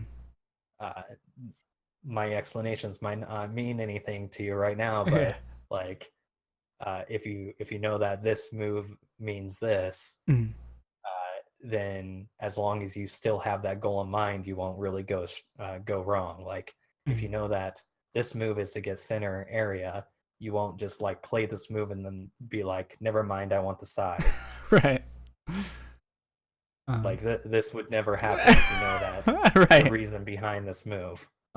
So you don't really have to memorize the sequence to know that, oh, I still want the outside, so I'll take the outside. Oh, corners before sides and center, so I'm not just gonna like go crazy for the center. I'm gonna try to block the center. It's like these kinds of moves will start becoming natural, because it's just like, well, duh, I don't want him to just take away the entire corner and make a bunch of points. Right. So I should probably block this.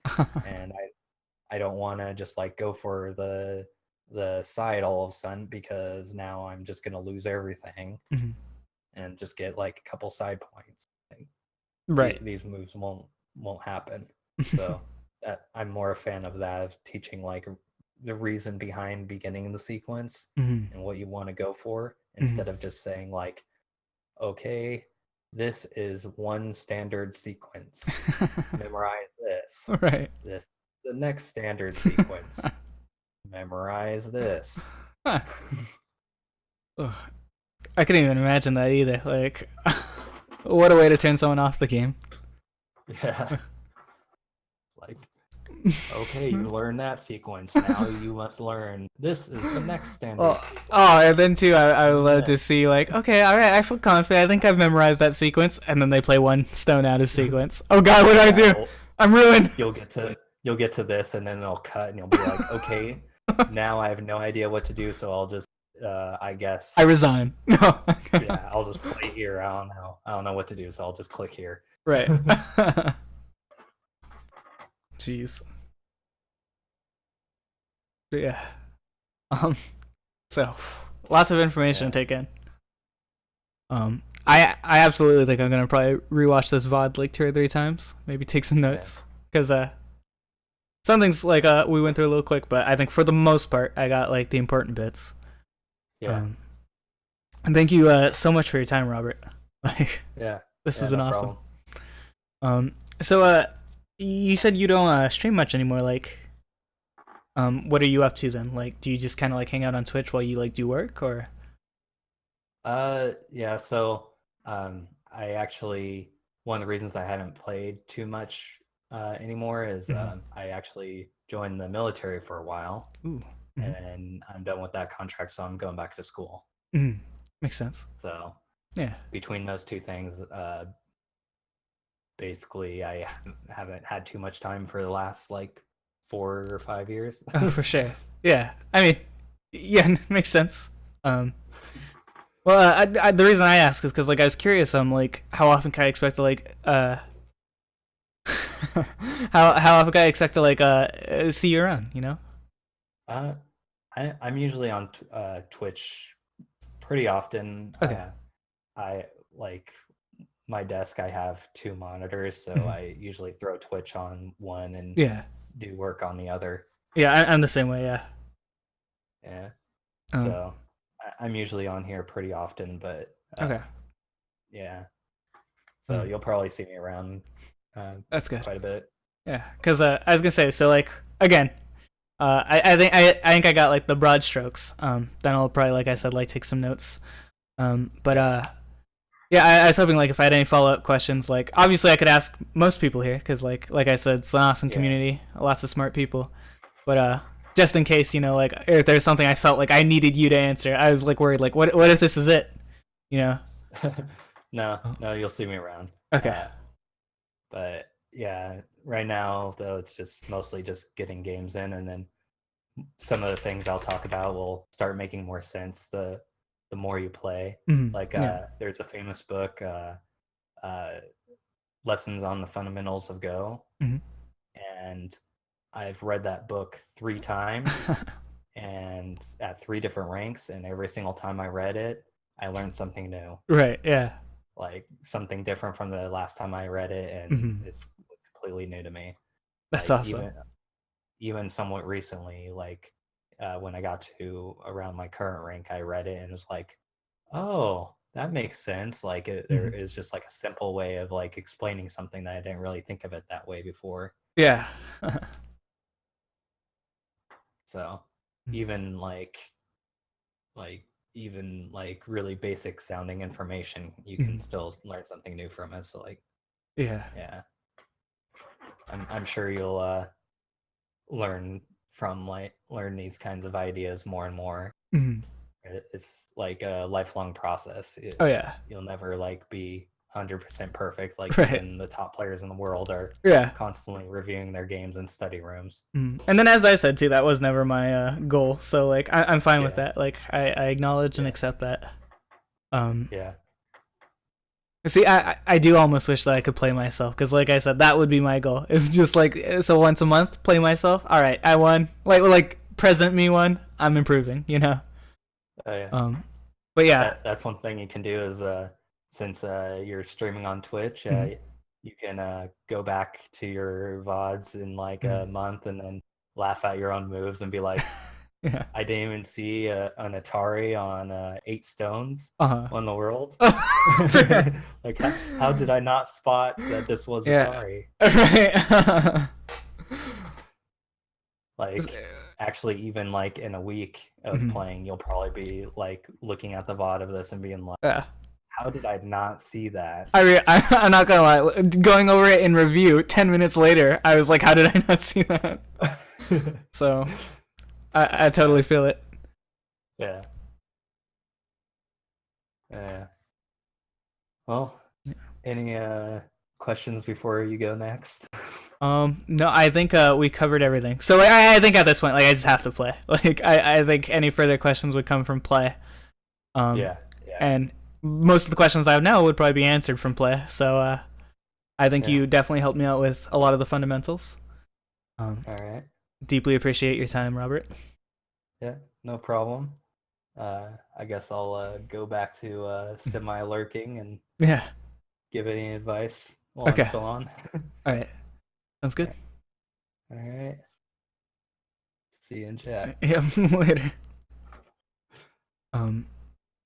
So, all right. I am going to play a few more games, but 2 things I want to point out. So first of all, it's almost 1 a.m. here. That took a lot longer than I anticipated.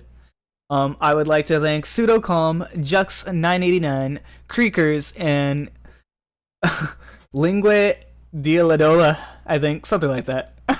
Thank you guys all for following. Obviously, I didn't want to thank you while Robert was giving me his time and filling my head with a ton of amazing advice that I absolutely need to go back over very soon. So as I said, it is getting very late, but I don't really want to end on that, right? Like, oh, thanks for all the review. No, I'm not gonna play. So I'm gonna use the restroom in just a sec. Like as soon as I finish talking here, I'm gonna use the restroom, and then I'm probably gonna play 3 to 5 games. See if I improved, or see if I recognize anything that we talked about. And I'm gonna get more hydrated. So thank you all who are watching right now. Thank you again so much to Robert Go Badook for all the insight you gave me. I will be right back.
Hello, is this thing on?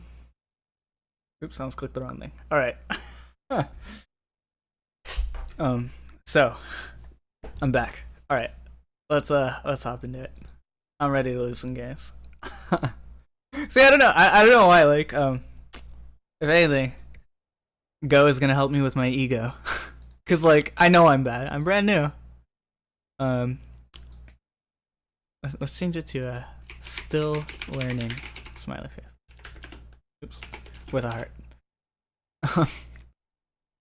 A part of me is oh god, I gotta win. I gotta not embarrass myself. But you guys understand. I'm 31 Q. I'm learning the game. Don't save. Wait. Did I do that wrong? I feel yeah, I did that wrong, didn't I? No, I didn't. I'm dumb. Why'd I do that? Okay. So I'm gonna. By the way, when I lose, because I will, I'm going to blame it on 2 things. One is I'm tired, and 2, I have a lot of information swirling around in my head. So, oh god. Let's see. All right. Thanks. See, I think already one thing I want to do is I want to stop myself from connecting, because like my immediate instinct was these two moves. So I'm gonna stop and try to think of like what more I can get out of my moves. Let me turn that down a little bit. Oops. Okay. So okay.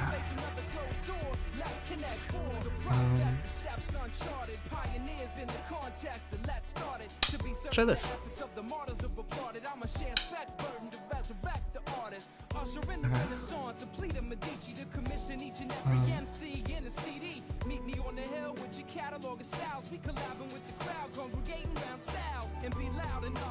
Didn't tell me about attaching the stones.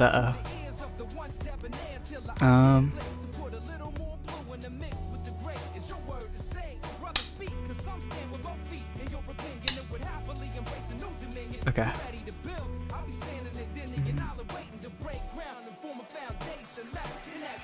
Yeah, I mean that's like my primary goal.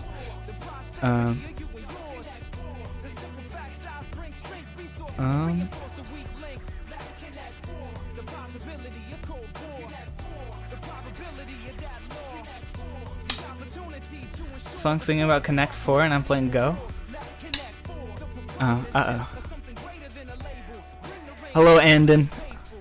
I'm brand new to the game. Don't come here expecting anything like super valuable or amazing. I'm trying to think of what he's doing with that.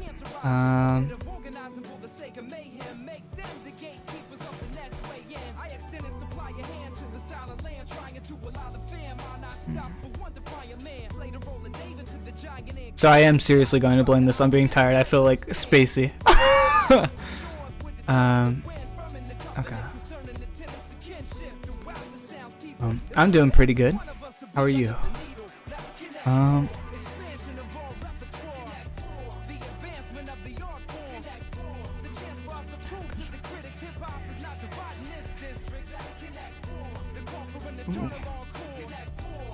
I like this move the most, I think. Okay.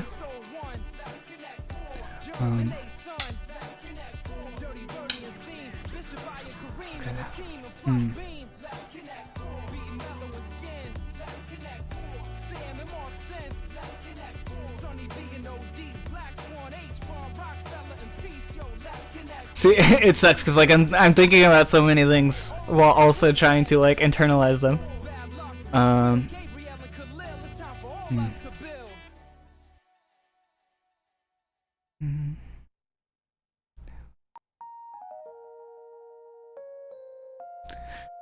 Somebody mentioned talking to myself earlier. I am doing that in my head. Obviously, I should be doing that out loud so that you guys can kind of help me like hone what I'm doing. Let's see.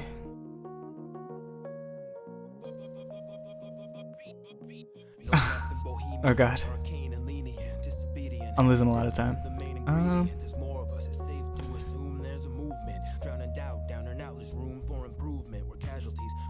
Let's...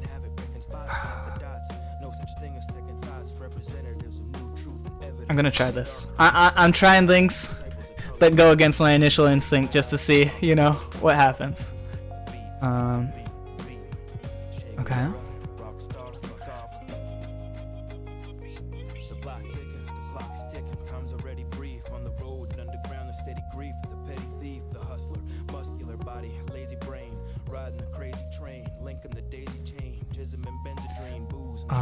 At that point, that's just cutting into my territory, I think.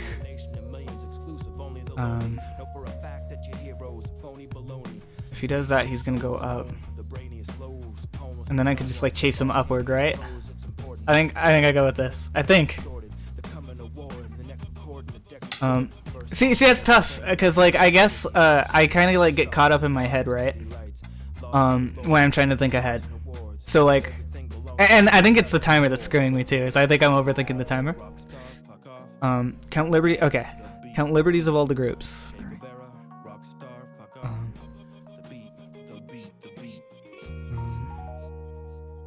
Okay.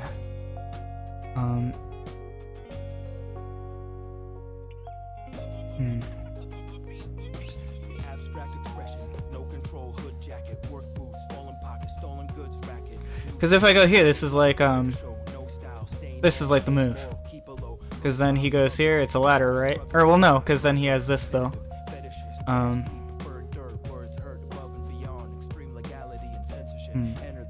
think I'm gonna go with this.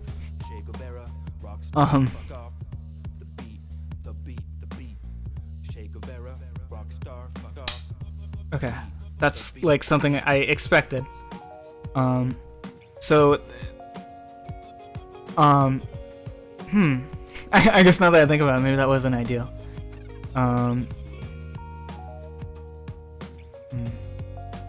Because he's giving that up. If I go here, he's got one.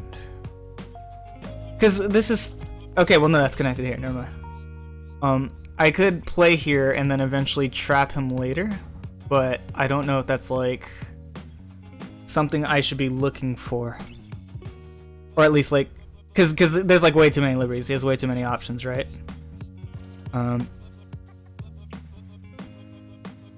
Yeah. Yeah. Wait. Hold on. I might be misinterpreting what you're saying. 7 is greater than 1, yes. Yes, I was gonna say, like, I think I'm overthinking it now. Which is cutting into my time, Robert.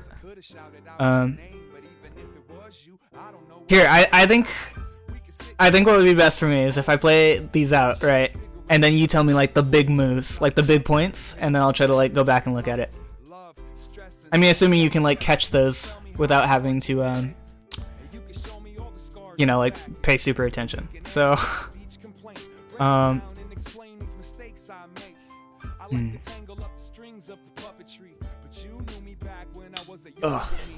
because I was gonna say, I think like the issue I'm having is because, like, don't get me wrong, like your guys' like insight and advice is extremely valuable and helpful, but I think I wind up thinking too much, right? And then I'm looking for like things that I don't even need to be looking for. Give more equal liberties, then something might be able to work. If they have more liberties than your surround group, then it is unlikely to work. Okay.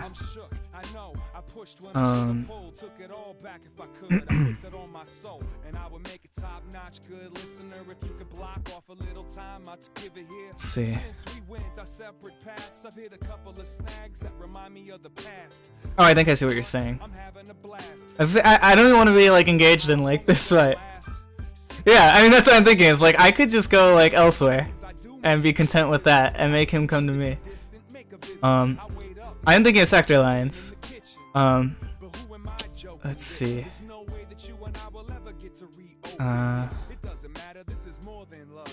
Because he has a much bigger section than I do right now.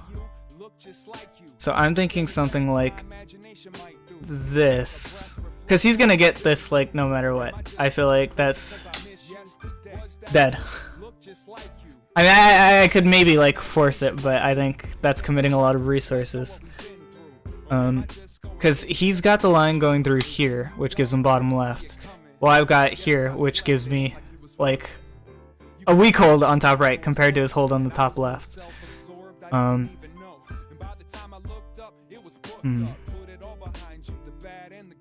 If I play here, then I think I have like I have the I want to say framework, but I feel like that's misusing it because like you used it for something very specific. I was gonna say I have the framework for taking the bottom right corner. Alright, I'm gonna start playing faster. But let's see.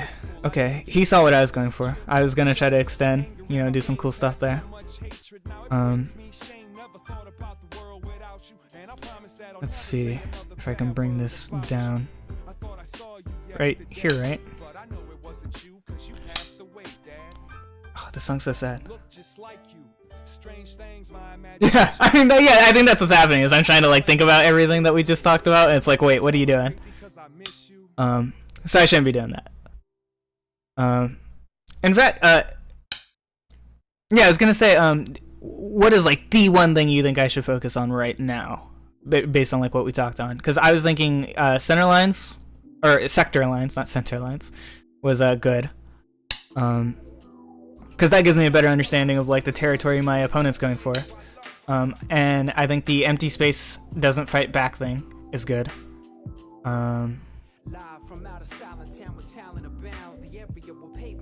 Here, I think I'm gonna start kind of building or pushing out a little bit to get like slightly more of this corner.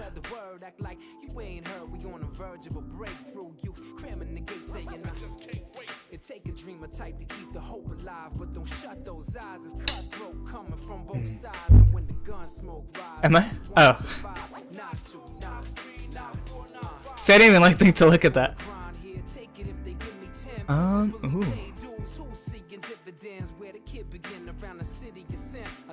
I mean, if I go here to capture here, he just goes here and captures there, or goes here and captures there. So that's bad. 10, yeah. 9, I'm out of time. 8, 7. I'm gonna just start playing rapidly. I think it's 7, like 6, not looking 5. great for me. Okay. 5, 4, 4, 4, 4, 3, 2, yeah. 1. It's over. Yeah. 1. Okay.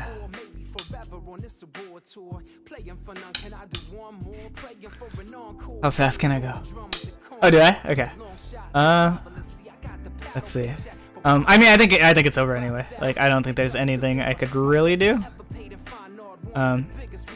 Unless one of you guys can see some miracle play, I think I'm screwed, right? And even now he's like pushing into my territory. Like, I'm just fighting for a territory that was already mine.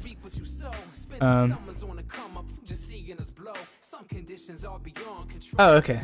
Thanks for that, Robert.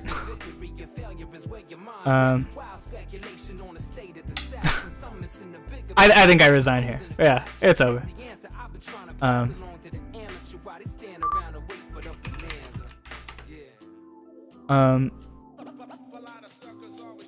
So okay. Let's go see what you said. The biggest ones are probably focus on the empty area more, and then pushing those sector lines in my favor.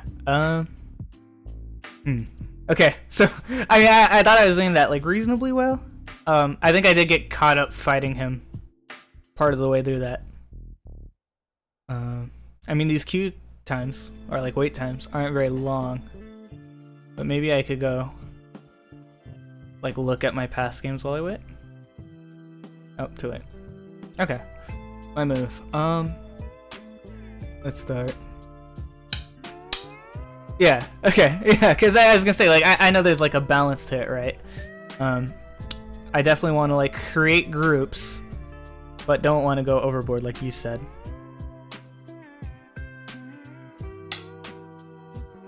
Yeah. Okay. So he pretty much has like a straight line going down the board there. Well, I have a line here, and then here, and then down. So he is pushing me hard. Or pushing my sector lines back hard. So I want to already start trying to carve like out his territory, right? And being like, no, no, no, no, no, not on my watch. So I feel like I could go here for that. Or I could go, wait, no. I think here is like the best spot. I'm gonna go with this. Zealand, I'm focusing on 9x9s mostly to like learn the game. Hopefully I'm not on these forever. And as I said, kind of getting over like ladder anxiety. Okay. He's pushing me, right? So somebody said, I forget which one of you said this, but he's basically asking a question, what's like important to me, right? So I think solidifying the corner would be better. So you're saying connect. So at this point you're already saying, okay, yeah, okay. Then I should start going for connecting. Okay. Yeah, because yeah, that's what he's going for, right? So would it be better to go e7 here so that I have the natural like extensions from all my pieces? I'm Fat Max, thank you for the follow. Because I'm thinking here to stop him from just going straight up and dividing the board in half, right? Yeah. I think that's a good move. Okay. Okay. So he pushes into me. Now I decide, do I want to go here, draw out this corner, because then I could draw this corner here, versus here, then I'm allowing him to cut.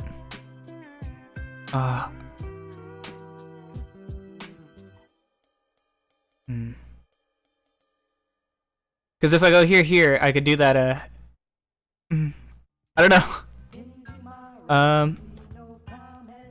Because I'm conceding territory by doing this, whereas this, It's here.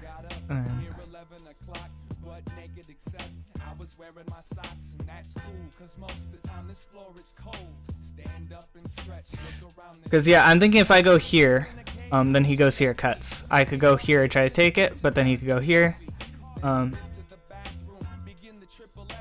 Yeah.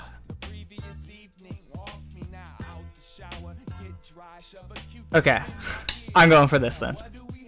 Because I feel like he's gonna go here, right? Like there's no reason he doesn't. He either goes there or here. Oh. Or neither. Or he totally blows my mind because I'm new to the game and he knows more than me. Okay. So.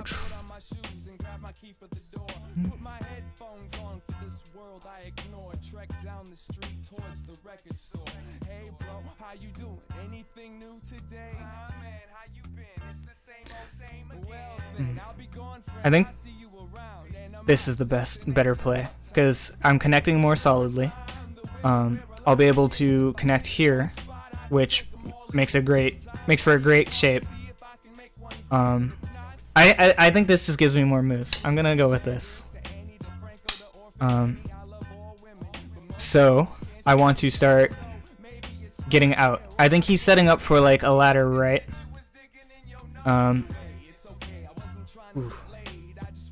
Okay. Oh, I have like a knot in my back.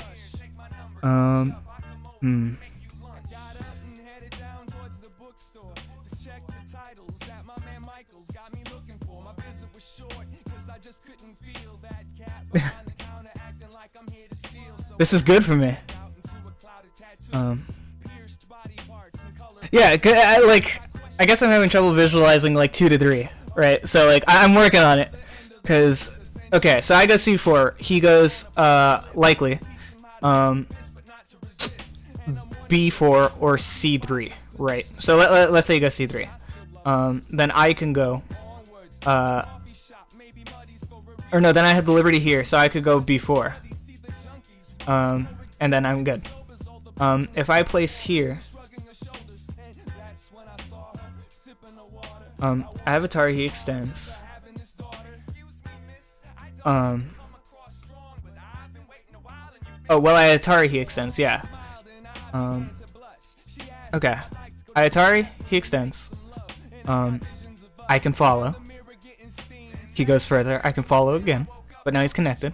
So he can connect here. So I don't think that's like the best, right?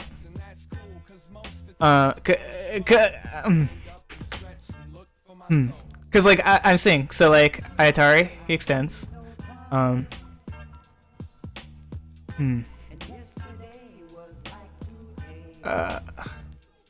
This is tough. How many lives would white c5 have? It would have just the one, so he would have to go here. He has to extend, he has no choice. So I go here, and then it would still have just the one liberty, right? But then he connects here, extending to like 3. I'm really bleeding out time. So I guess in this case, I know exactly what he's gonna do, or he's gonna give me the piece, right? Versus anything else. I think I go with this. Like, or wait, you baited me. Oh no, I guess that was on me. You're right. You're right, because I didn't see that. So, that's fine. Or, well, no, it should have went the other way. Yeah, it should have went the other way. That's my bad. Because I'm overthinking it. So, okay. I think we go back to what we have. Okay. Yeah, no. Yeah, no. I'm not mad or like feeling bad. It's because, yeah, as I'm Fat Max says, I was tunneling. I should have like taken a look because I was just focusing on that one move. I definitely should have gone the other way because if I placed below it, right? Yeah, if I would have went below it, then I would have had the Atari the other way. It still would have had just the one move, and like, yeah, I see it now. This guy's taking a sweet time.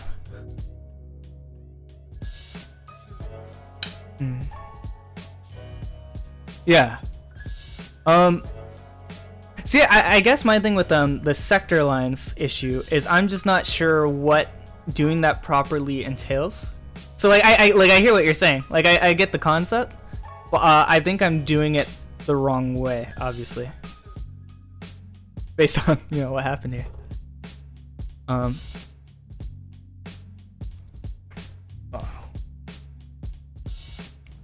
You look at the boundary of your stones and your opponent's stones. Yep. There's an improvement on last game. Fair enough.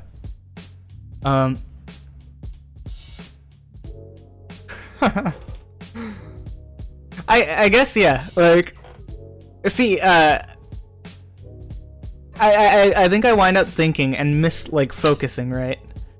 Let's see. So I guess my thing is like, what counts as a connection? Is diagonal a connection? Yeah, right. Like yeah, that because how I'm drawing my sector lines. Yeah, diagonal is a connection. I guess for some reason, now my new issue is that I'm afraid of diagonals. I don't know why. Because I guess he could cut, and I guess like I don't have all the knowledge or like all the experience to like think about how to like defend a cut. So I guess that would go on to reading, right? So like he places here, he has 2 liberties. So what can I do? I can place here, so he has to place here. Which again would give him just the 2 liberties. So I place here, he places, no. I place here, he has just the 1 liberty, I place here, I win that, right? So, right? I'm pretty sure I like logicked that right. In other words, I should place here, because he can't cut. Okay. I like that idea, Robert. Play diagonals and learn when they fail. So yeah, okay, because of what I just read, he also saw that, right? So he wasn't gonna play that. And then let's see here, because I could play this again and then the same thing. Because yeah, so this is good for me. Because if I play here, he can't play here because it's Atari. He can't play here then because what I just explained happens, right? So this is good. Wait, am I understanding that right? Okay, before I play, am I understanding that right? Because, like I said, if I go here, he's placing, I take it. He plays here, then it plays out exactly like I said, right?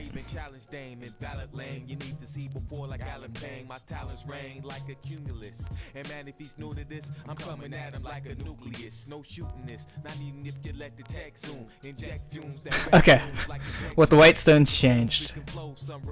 Okay, yeah, no, I'm not sure about that.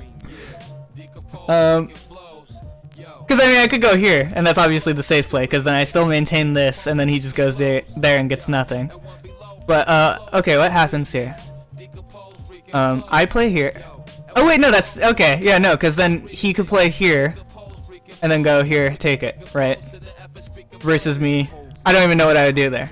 That's just, yeah, he could take it. So yeah, okay.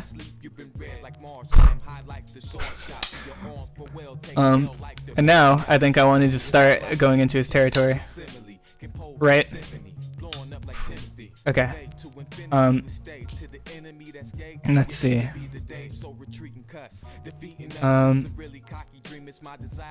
Because if 10, 9, I don't like that counting down, that makes me feel real nervous. 6, Because if I go here, 4, 3, 2, 1. yeah. Oh my god. Let's see what happens. So okay, let's make sure I'm understanding this right. So I take this away, he has to go here. He still has, he has the 2 liberties, so I take this away, he has to go here, I take, right? I just want to make sure I'm following that logic correctly. I still remember. 10, 9, 8, 7, 6, 5, yeah. 5. Oh wait, no! Oh, no! Okay, I think I lose. Okay, look.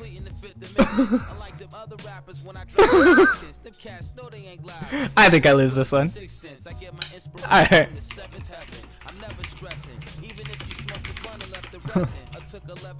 Yeah, I guess, I think, yeah, it's over.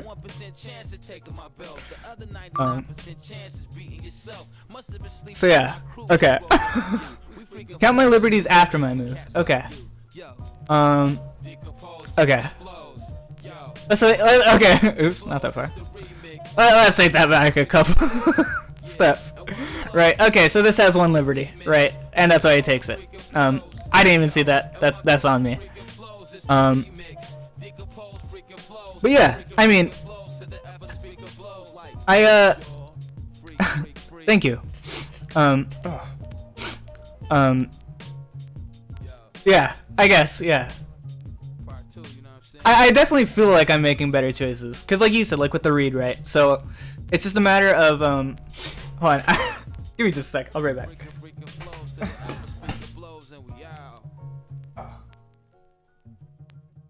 Okay. I'm sorry. I felt like I had something on my notes. I don't know. I don't think I did, but I felt like I did. So, okay. So it was actually in danger after J4. Yeah, right. Oh wait, oops. That's not what I want. Go away. So after J4. Right, yeah, he plays that and I have 1 liberty. Let's see. So like obviously he's gonna do that. So what I should have done is, let's see.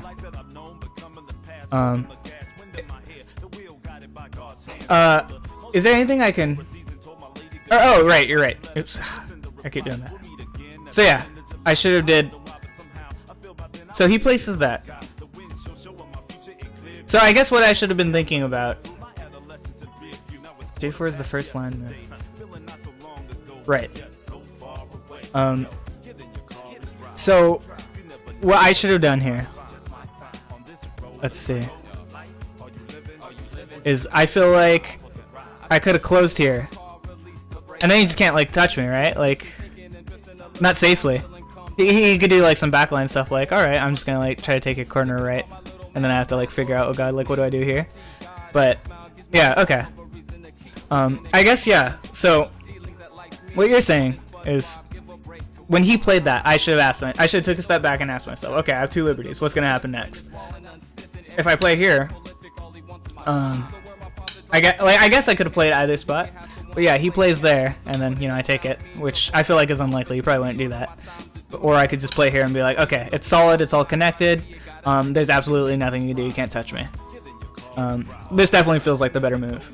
But yeah, okay. So hold on, let me double check. Okay, yeah. So, oops. I'm gonna get used to that eventually. So yeah, the second he played J4, I should have recognized that. And then he doesn't even capitalize on it until like 1, 2, 3, 4 moves later. And then at this point, I should just give it up, right? Like at this point, it's dead.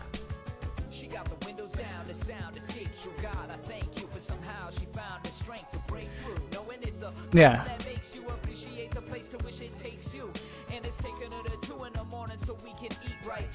Oh yeah, that's true. I see what you're saying. For some reason, I can't read your name on that monitor. Ginkgo. I see what you're saying. So what you're saying is way back when. Oh yeah, wow, that would have been the much better play. Oops, I went too far back. Is I should have, so like he does whatever, and then I play here. Now, I have the opportunity to go here later. Well, he would have to play somewhere else, obviously. So I have the opportunity to go here and have a pretty like sick situation going on here. If white plays a2, we're at. Oh, I think I see what you're saying. Oh, brutal. H6 is the second like move you played after.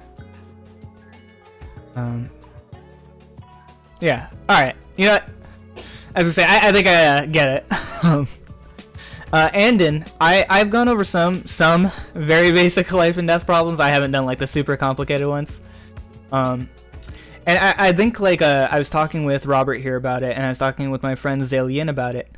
I think the issue I have right now is I just don't have the experience, right? So like this is very obvious. I should have like been like, hey, what's going on over here, right? I just haven't built up the experience to like look for these sorts of things. So yeah, let's look at A2 for white. So white goes here. So yeah, thank you. So we're thinking, right, like what happens if they play it, and then like what do I do afterward, right? So I wouldn't want to go here, obviously. I would go here.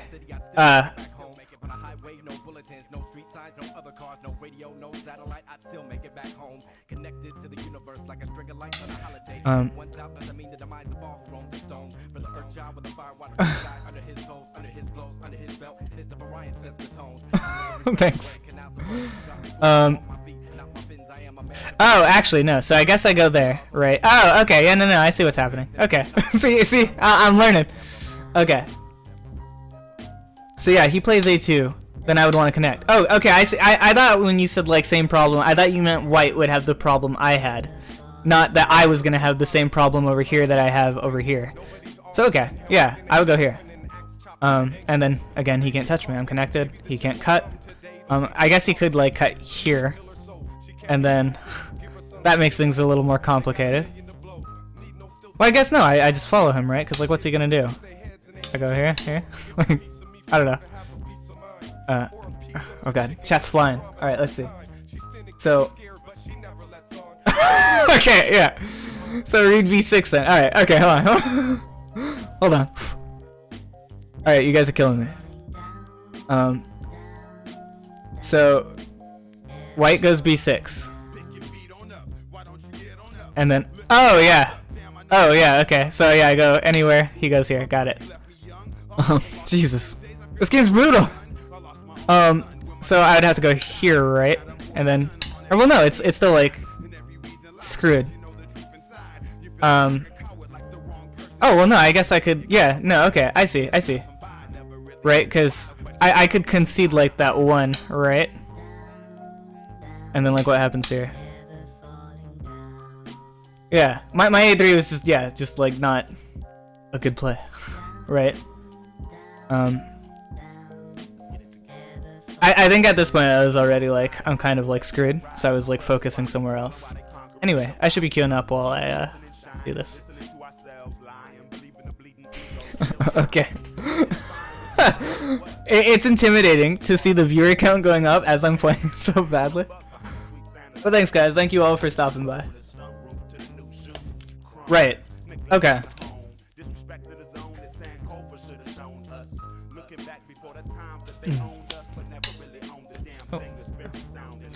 Oh. 6Q. I'm gonna go with this.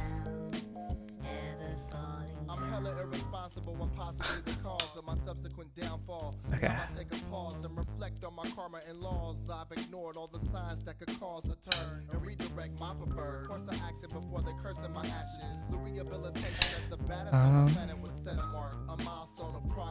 Okay.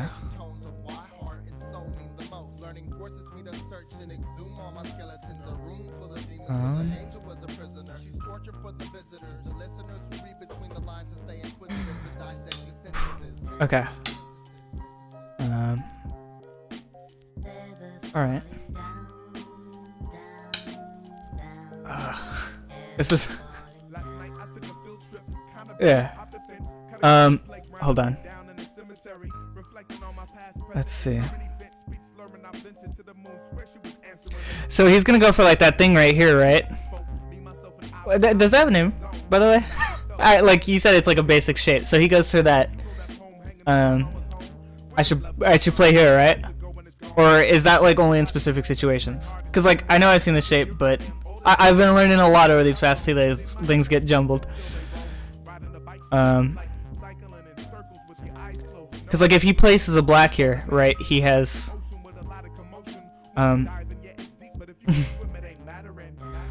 Okay.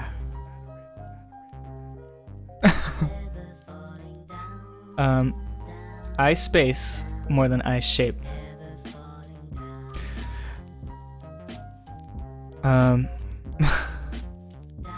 I think I need to review our video a little bit. Yeah, make as big of an area as possible. So are you... But... Speaking of shape... Yeah, that's what I'm saying, right? Instead of worrying about playing inside my area. Okay. So what? I guess I'm thinking of a couple games ago, right? Where you were saying the issue I had was, playing too loosely. Now I'm afraid of like playing loosely, right? Like I'm like, okay, if I play here, is this like too loose? I don't know. So yeah, the bottom left is already mine. So yeah, I want to push into his sector, or push his sector lines up. So I think here is good. Maybe here is good.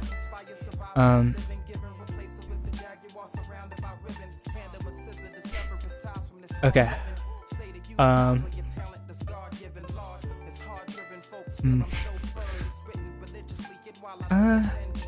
trying to like think. So think of the sector lines and expand to the right. Yeah.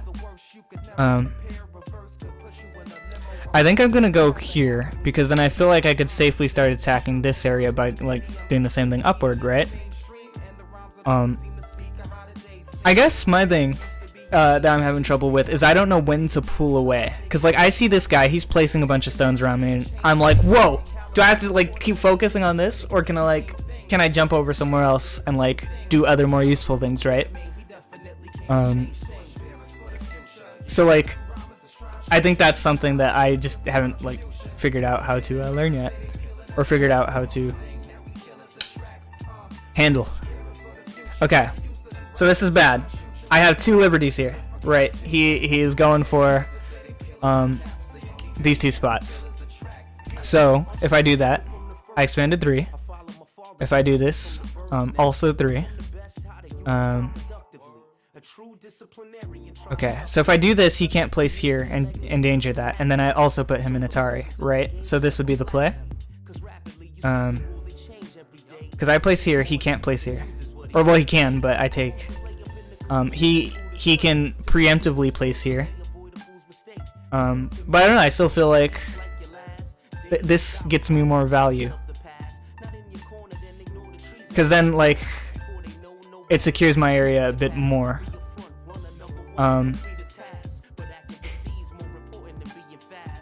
Let's see.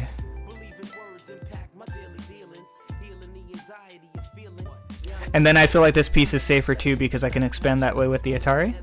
But of course, you know, he can just come down here, then I meet here. I think I go with this.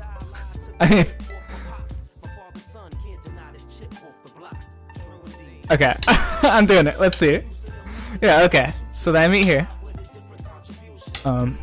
Okay. Okay. I didn't think that far ahead. Alright. So he's cutting. So I can place here. He has to place here. Or rather, I think I'll use this edge of the board. So I place here. He places here. I can place here, but he could probably go here. Let's see. This is tough. This is real tough.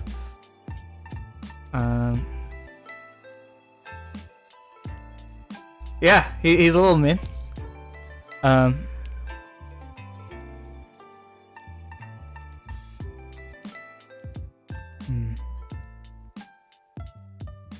mean, this lo-fi hip-hop's supposed to be peaceful, and this game's like stressing me. Okay.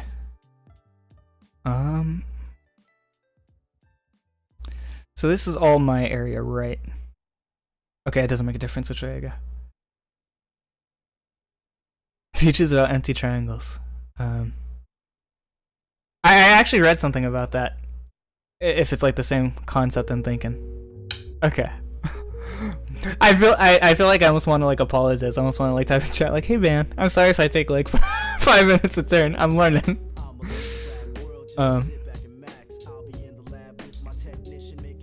Yeah, I was gonna say maybe I should just hop into ranked, because then I'll be playing people like my skill level, right? Because like I am playing tough opponents, right? Like obviously. Okay, hold on.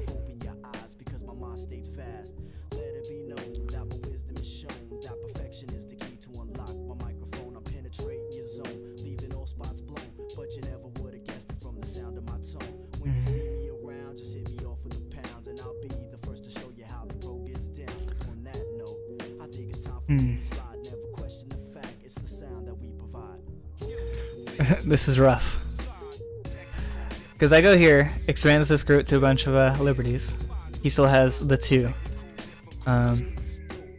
But if I go here, he could start playing here and thinking about trying to like surround me. Yeah. This is getting dicey. So I think I want to push him left where I feel stronger because I have my pieces here, edge of the board. I feel like I could confidently corral him by pushing him to the left.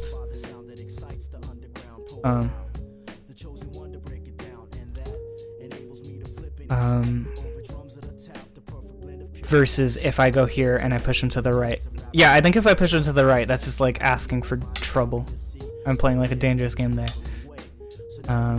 Okay, he's put this in Atari. So I could play here and then suicide here. Like he can't play here because it's suicide. Whereas if I go here, I also put this in Atari, right? So that's a good play. I feel like he's trying to divide my attention with this move.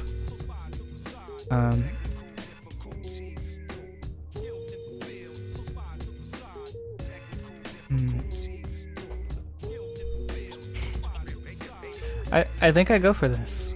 Yeah, I'm gonna go for it. Let's see.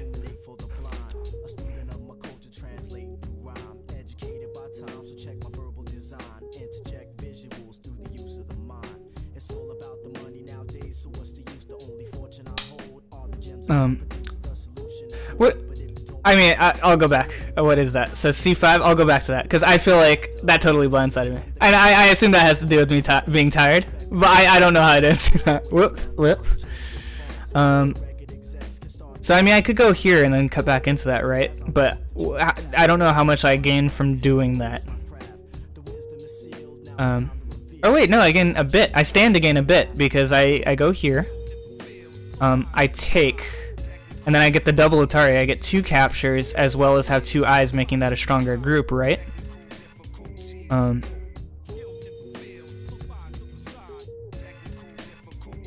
probably should have gone A4 earlier. But wait, like if I go A4 now, I could still like salvage this, right? A little bit? Because yeah, I go here, and then I go here, takes these 2, and then I have... oh wait, no. That doesn't work. I mean, oh yeah, I guess that's fair. Yeah. Yeah. I mean, I could force him into a move, and that's better than nothing.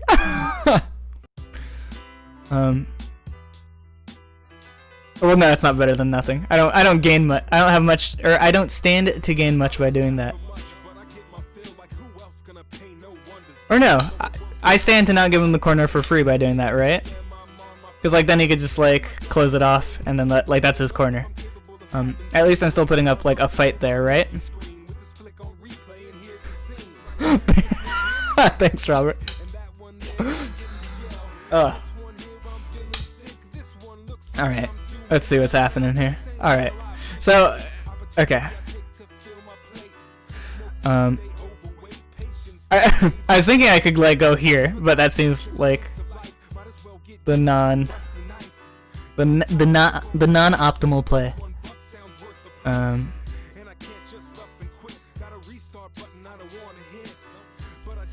I think I'm already, like, I'm feeling the pinch. I'm pretty screwed.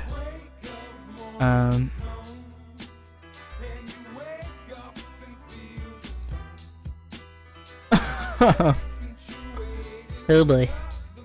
I go here, and that, like, pretty much, like, I think I go here. I'm going with this. Oh my god. Ooh. I mean, he's gonna go for the connect here, right? If I play here, my group still has the 4 liberties down here, because he could take it, you know, like, he could take that one.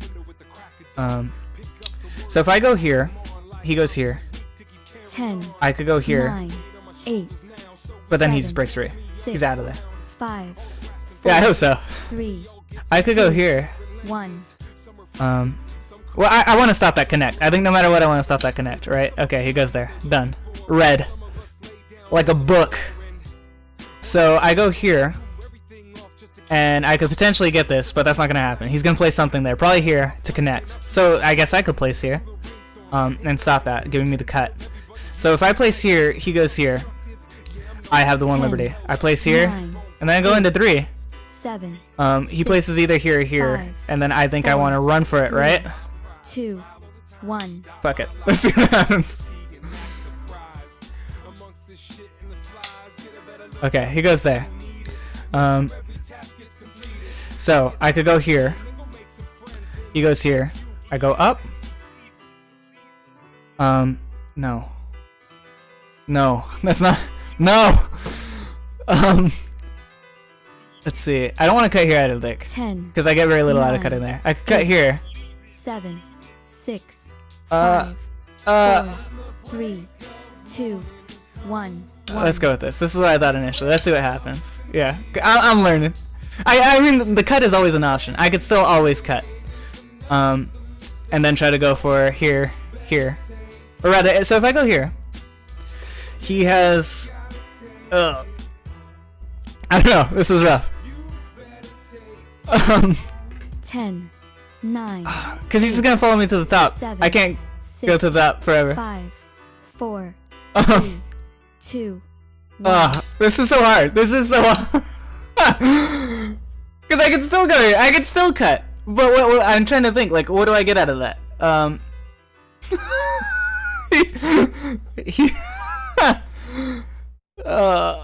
Okay. So what happens if I cut here?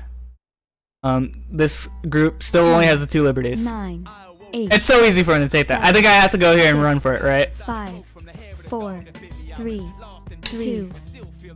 Well, no, I'm thinking like I can cut. I'm not saying it's a good idea. I'm saying I can. If I go here, like, I mean, I have to go left. Yeah, I mean, like, that's what I was thinking. I'm trying to think, like, what happens if I go there. It's not that I thought I needed to or, like, should. I was trying to figure out what happens if I cut. 10, 9. I think I absolutely need to go left 7, here. 6, 5, 4, 3, Yeah. 2. Yeah, I'm sorry. One choice is to cut. I'm a new player. Forgive me.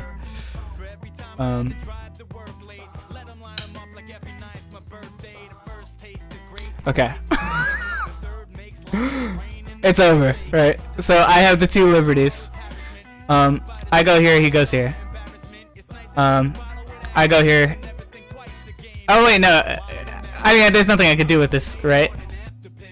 10, 9, 8. I don't think. 7, 6, 5, 4. Maybe? 3, 2. I'm going for this. Let's see what happens. There's no way. Okay, done. Obviously. What are the odds he lets me just go around right here? 0, right?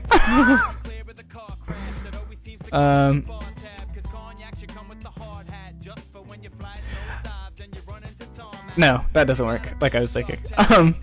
10, 9. I think it's 8, pretty much a 7, game. 6. Yeah, whatever. Let's go. You guys here, right?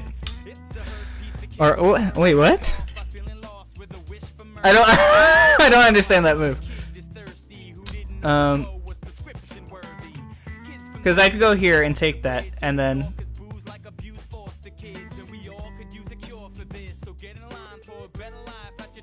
Yeah, for sure. 10, 9, 8, 7. Let's go with this. What? This dude's like, I don't see what he's doing. I mean, he's obviously like, I mean, I recognize that he has such a like hold over me. There's not much I could like do, but I don't understand some of these moves he's doing. Yeah. Oh god, I feel like he's giving me like a life or death problem right here.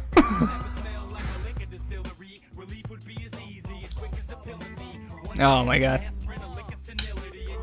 What's happening? Let's go. Oh, I don't know why I did that. I'm dumb. Okay. I mean, I could still like go here and take that, but that was dumb. See this, he doesn't realize I'm actually thinking like 42 moves ahead. I let him take that so that I could take it back, 10, giving me the optimal 9, eyes for this group. 8, 7, 6, 5, 4, 3, 3. Okay. Yeah, no, I didn't think he was trolling. I thought like I said, or I meant like he was giving me like he's doing moves that won't like just outright win him the game. But you know, he's not like playing to lose. Like there's nothing I could like do here. Oh god. I was focusing like all of my brain power up there. So now I'm like lost. 10. I could go here and then he 8, can't like place there, 7. right? But well no, I don't know. We'll see. I feel like I just completely like lost myself.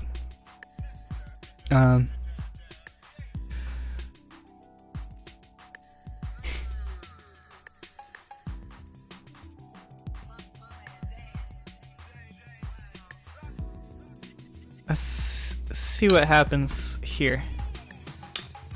Okay, this asshole.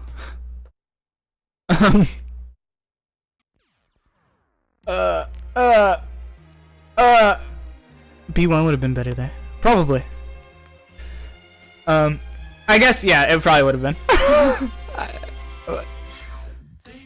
10, 9, Oh, God. 8, 7, 6, 5, Oh, no. 4, 3, 2, 1, 1. Yeah. Yeah.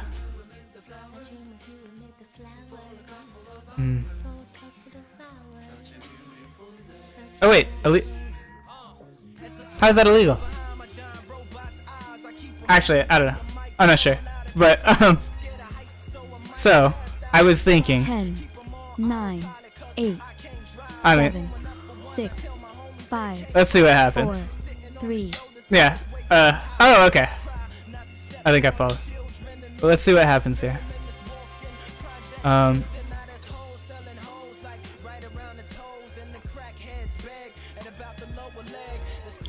don't know a ton about Ko. Oh, okay. Because I was gonna say, like, I think I know what Ko is, but I don't know, like, why certain moves I can't 10, do, at least in, like, 9, online Go. 8, Um, 7, 6, 5, 4. He's just gonna cut this off, right?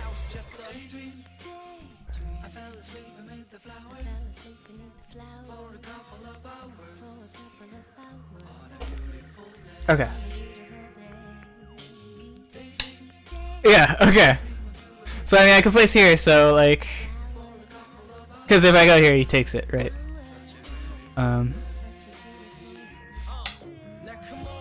Alright, yeah, I mean, he could pass. Or, well, I mean, I don't know who you're talking about. Probably me. Okay. I think that's over, right? Yeah, that's over.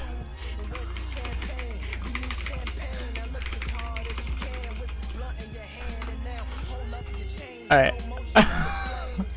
That's unsalvageable. Like, I thought I saw, like, a potential, maybe, play. But, I think, I screwed myself, like, in 2 or 3 different moves. Cause, like, I mean, what I was thinking was maybe, oops, maybe, on the off chance I could somehow, like, surround him down here, like, starting down here. But, I think I screwed that up with this move, instead of just the A1, which somebody else brought up. Or, A1? Or B1? I don't know. But I think I could have just came down here sooner.